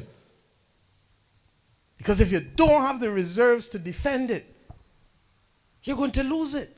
And if you lost it, who were the people on the front line of sufferation? The average households in this country. Social partnership helped us to manage that. On the first morning we came in after the cabinet was sworn in on a Sunday, the 27th of May, on the 28th of May 2025, we asked the public, the social partnership, who in here wants to save the Barbados dollar? And everybody put up the hand. And then we asked them separately to write down the top 5 things that you believe you would support. And lo and behold, 80% of what everybody write down was the same thing as we expected. And that is what we were telling Trundle Stewart from day one. And he would not do it even when he had the televised social partnership meeting replacing the soap operas. Wouldn't do it.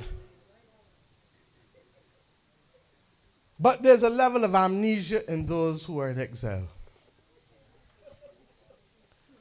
We then turned around and called the social partnership and members of the social justice committee that this government created, including, that would include the churches and the NGOs. And we brought them and the social partnership together, and the then leader of the Democratic Labour Party, Verla de Pisa. And we brought everybody together at the Hilton. And we agreed on a path forward, and we spoke to the country as one. On crime, I believe that that is where we must go. And it does not stop me, and I'm not going to stop, because women know how to beg.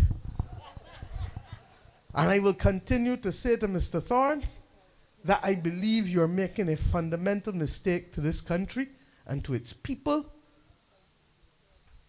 by failing to come to the table and allowing Barbadians to speak with one voice on this issue of crime. I have nothing to hide. The most you can say, how much times you going to let he tell you no? Well, women is get tell no all the time. But it don't stop us from continuing to remain focused and persistent. I'm told that men get told no a lot too.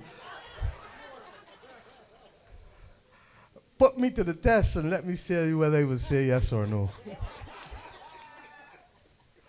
Look, what we have done, and I still wish that they will come forward, and I hope that Mr. Pisa, who led their Commission on Crime, will at least meet with the Advisory Council on Citizenship Security. And I mean that in all sincerity.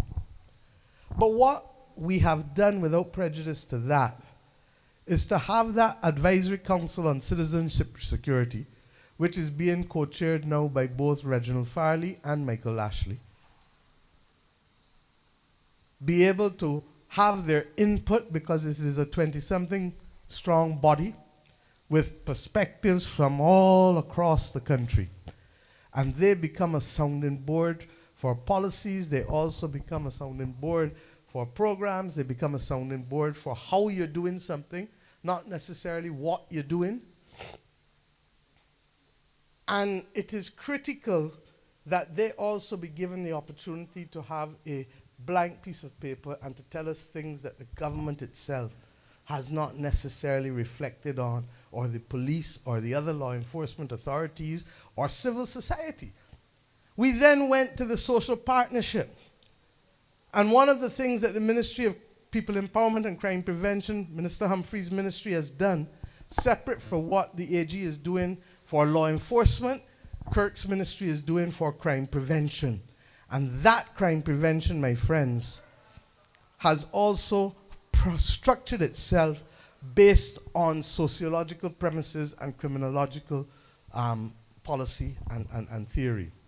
And Pastor Joseph did an excellent presentation, Elysius Joseph, who, by the way, is first and foremost a sociologist, did an excellent presentation to the social partnership.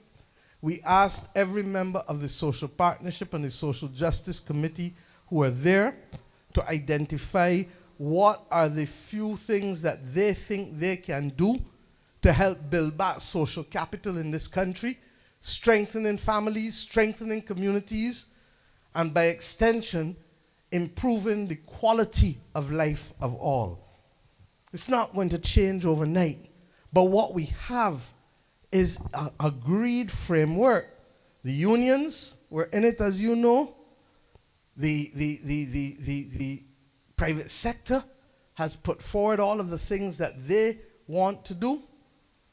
The government has its own program with respect to crime prevention and the One Family program and the other things that we have to do to reinforce what is available to those who are vulnerable, as well as to do public education and public sensitization, and for us to start doing some real talk. Matt Fingal used to tell me all the time, don't talk to people, that we have a dangerous propensity in this country, particularly with young children and young people, to talk at them,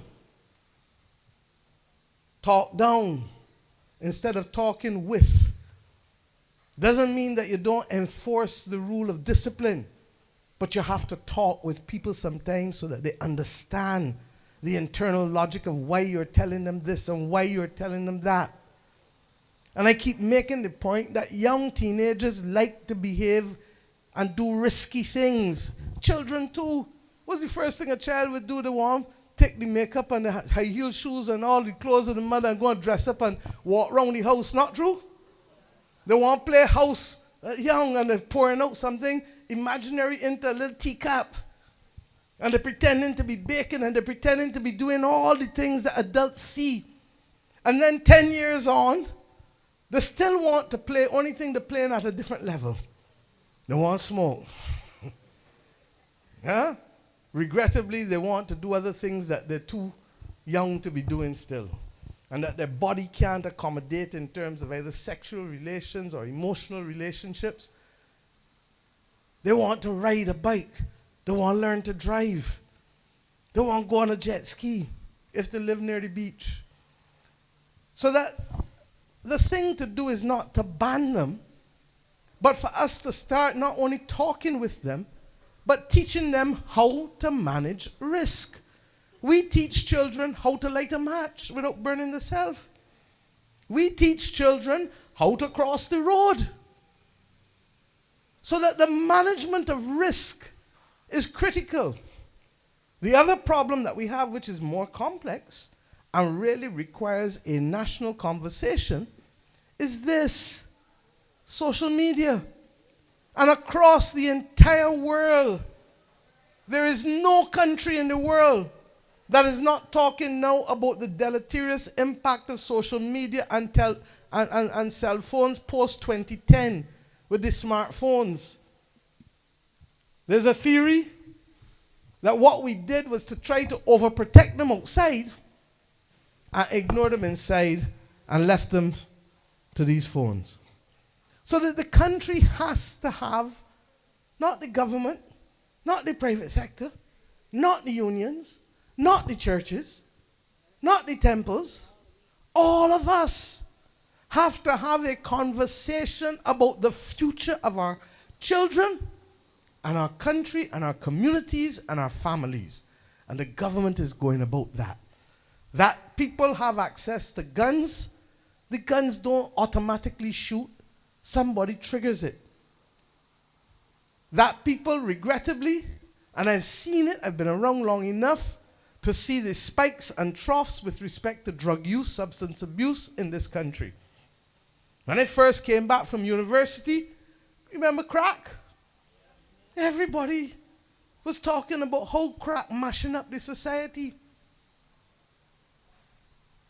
And we went through a period where crack was literally causing families. That's how the word paro came about. Prickle and paro. But we came through that. Now certain things have changed. And they have changed for all kinds of reasons. Because the CARICOM had a CARICOM Marijuana Commission, and they discovered that 100 years ago, people used marijuana freely across the region without it being illegal. In the same way that in the States you went through a period where liquor was illegal, and then it became legal. These are the things we have to talk about. Because whether we like it or not, while marijuana usage may do the majority of people nothing, marijuana usage in teenagers and young teenagers can have a deleterious impact. And Shane, you are here, and you hear me say with the Prime Minister's cup all the time, because that's one of the ones that want me to cut out too, no? Let them keep wishing. Because Prime Minister's cup, I have seen thousands of young people across the country and older people come out to the games, and thank God, knock some wood, knock something for me, please. Thus far, it has been peaceful, because we've also said that the day that crime is in it or gunshots are in it, it's shut down. I don't have a problem with it. I would regret it, but the rules are the rules are the rules. And if you know me, I can bet on certain things, but there's certain things I will not and shall not bend on. And gunplay, and that is one of them. I'm telling you that we have to find a way of making sure that the handful of people who feel that it is theirs to torment and to terrify communities in this country are invited to go to another country or to put it down. There are places where war exists. If war is your business and you like it, I am sure we can find a way to get you involved in the wars over there. But not in Barbados. And for us to succeed, it isn't only appropriate to say right, it is for us to go in our houses, and when we see wrong, call out the wrong. Whatever else you have to say about what happened in the States with Charlie Kirk, it is the father that tells his son what?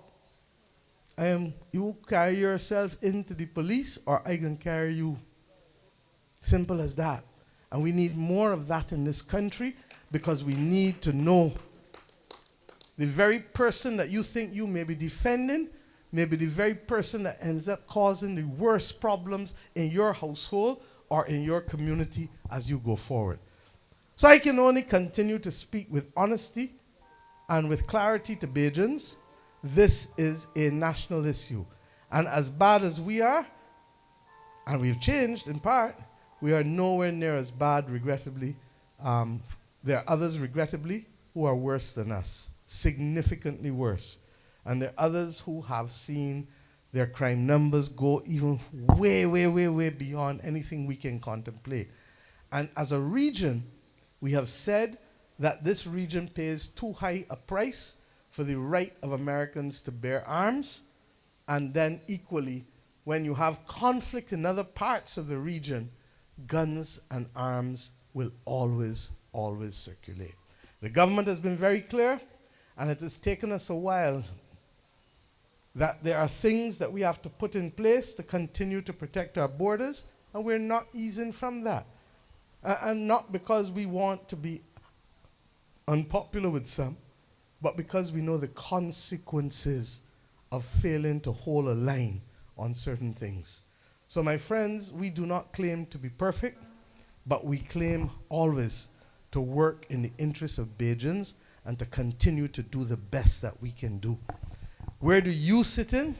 That you have a duty to also spread the message, because with the best intention, I talked to you for almost an hour and I didn't even begin to touch on the government's work.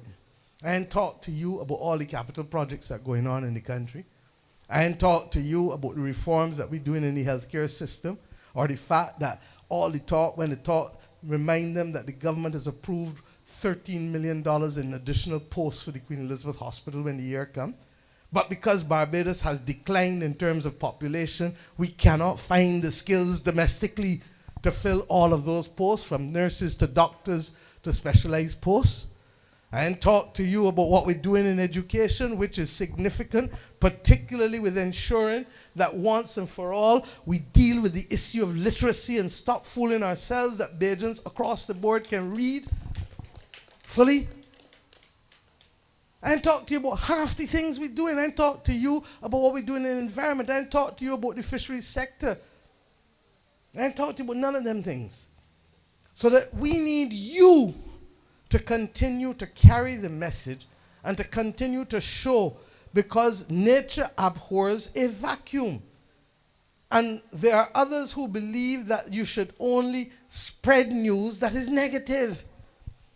Well, you do that at your peril. Because if that is what other people then begin to believe about you, then potentially they lose confidence in you.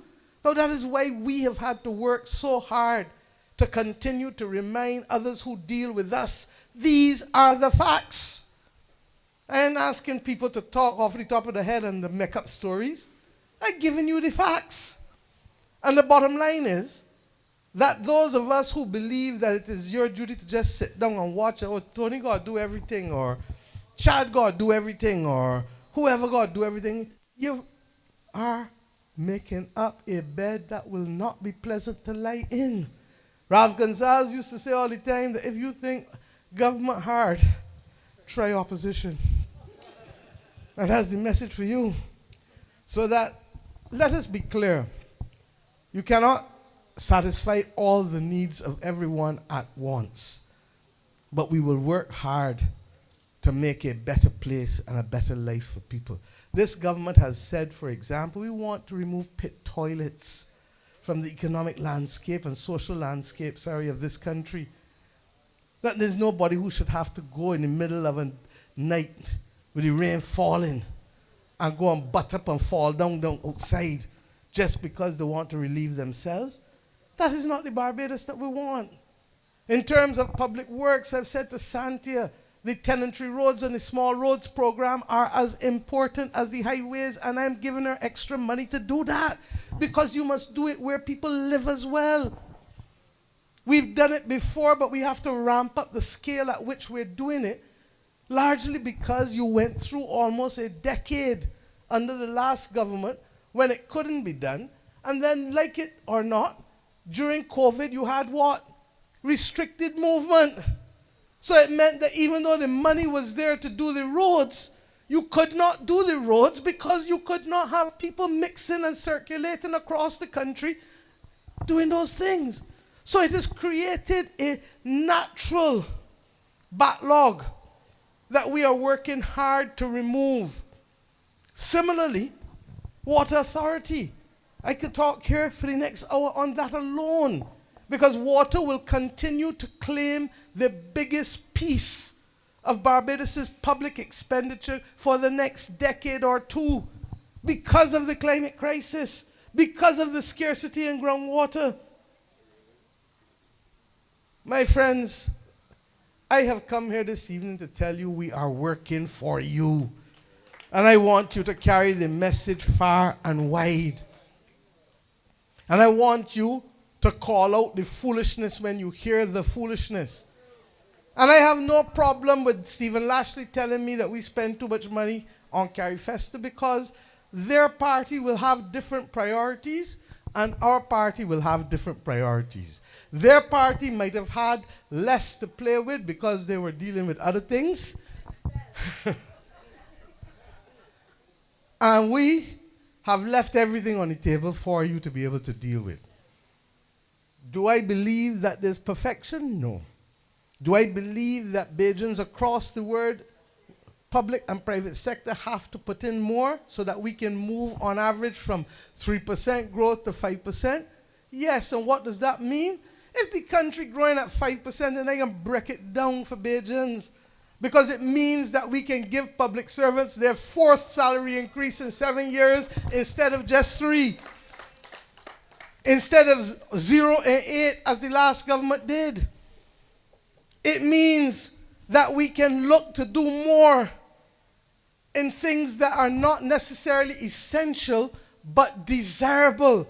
Because when you finish dealing with what is essential, the next step is to see how you could do what you would really like, even if you didn't really need it.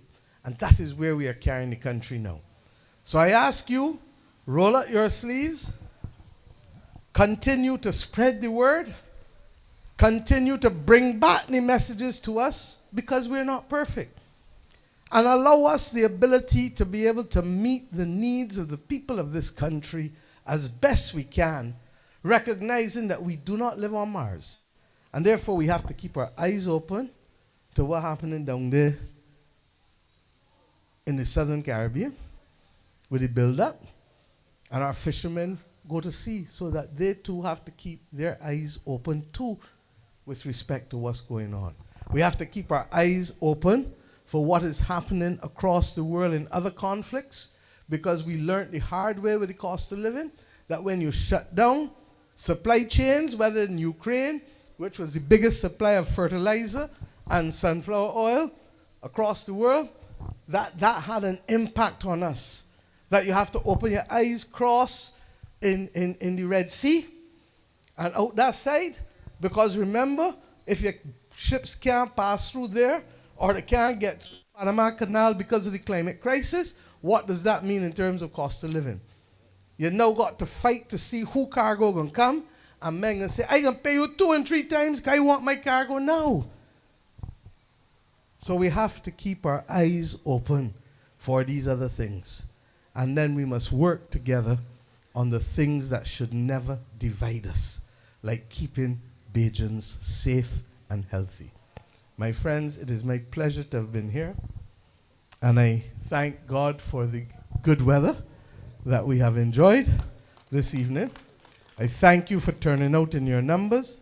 And I simply say to you that if this party can continue to rely on St. George and St. Thomas and St. Joseph being the foundation, St. Andrew, then we will fight the battles elsewhere that we must fight to keep the country safe.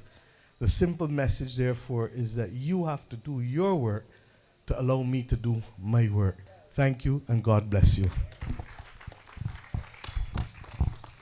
Thank you. I want another round of applause for our Prime Minister and Party Leader,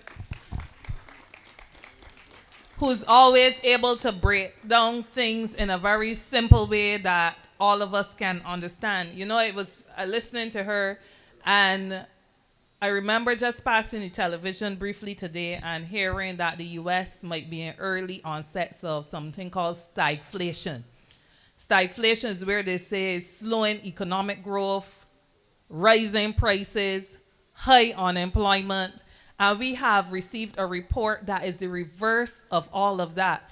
And yet there's so many people when we move around the constituency or you move through workplaces and so on that will be saying, but why prices still high? And that is an appeal that we have to make to business places. You can't be getting relief in so many areas and not passing on that relief to the consumer. PM spoke about our inflation being imported, but we have some irresponsible people, I must say, as well in business, who although they are feeling the ease, are not passing it on to you and me. And that's why I was very glad last year when the government introduced the price mechanism, that we can actually go online. Thanks to the Ministry of Commerce for doing that good work. We can actually go online and see where the best prices are. And if you are not getting the best prices in the supermarkets where you shop, don't go to them. Go where you can get the best prices. And that is part of what the government has also... Right, that's why I just mentioned the price monitor, the price check tool, that you can go online and see where the best prices are. But I am not the person, I'm not repeating her discourse with us here tonight, nor am I doing the vote of thanks.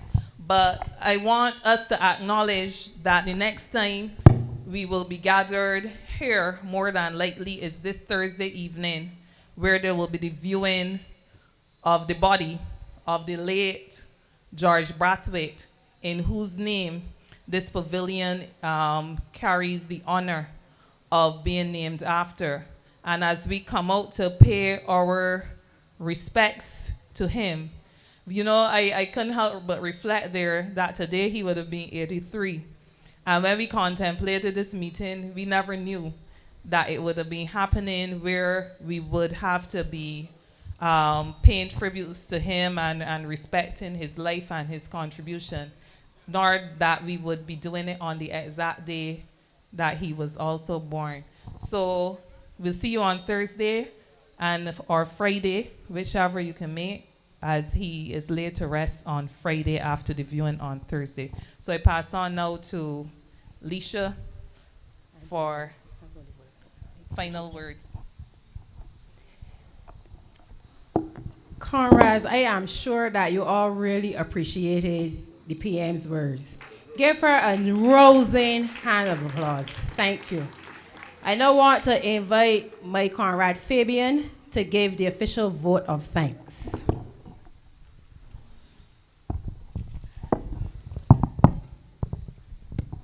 Hi, good evening, everyone. I'm Fabian, as Leisha mentioned, and I've been tasked to give the vote of thanks this evening after this wonderful meeting.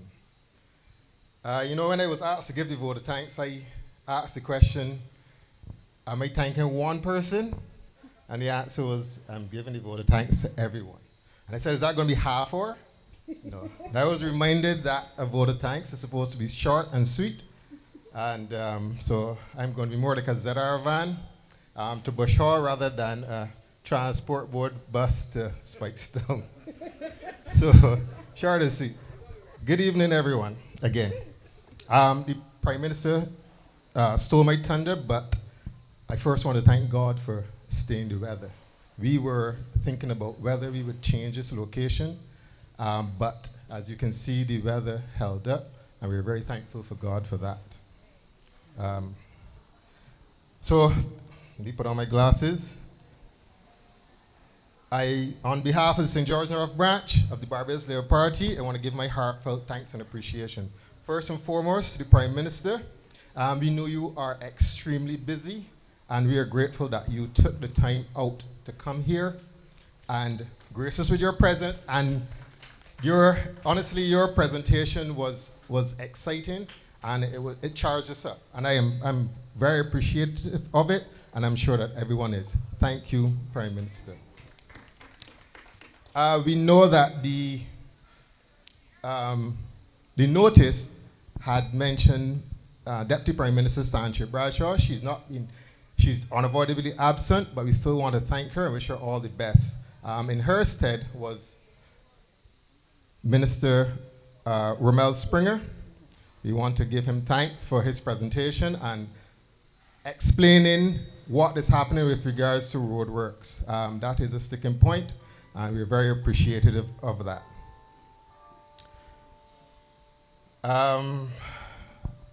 Our Member of Parliament, Mr. Tony Moore, we want to thank you for your words of wisdom, your leadership, your forthrightness. We appreciate you speaking from the heart and telling us, not giving us any fancy words, you just telling us how it's supposed to be. We thank you. I want to recognize the Honorable Chad Blackman. You've not been a speaker, but I see that you took the time out to come here, and so we thank you for your presence. To the media present, you know, without you, this presentation would not go to those listening or those who can be here, so thank you. To the members of the executive, we see those here and we saw the elections, but we don't see the work that goes on behind the scenes. And you guys have been wonderful. We want to thank you for the work done, and we ask you to continue for those who will be with us for the ensuing year. Members of the public, members of this constituency and the wider Barbados. Without you, we'll be talking to ourselves. Thank you for coming. Thank you for taking the time out and being here. And as we close this AGM, let us carry a renewed spirit. Let us be reminded of the words of the Prime Minister. We have a long way to go. We've done a lot, and we will continue to fight, disregarding the naysayers, and that's what we will do. So let us continue to work for the good of St. George North, the Barbados Labour Party, and Barbados in general. Thank you, everyone. Travel safe. Have a good night.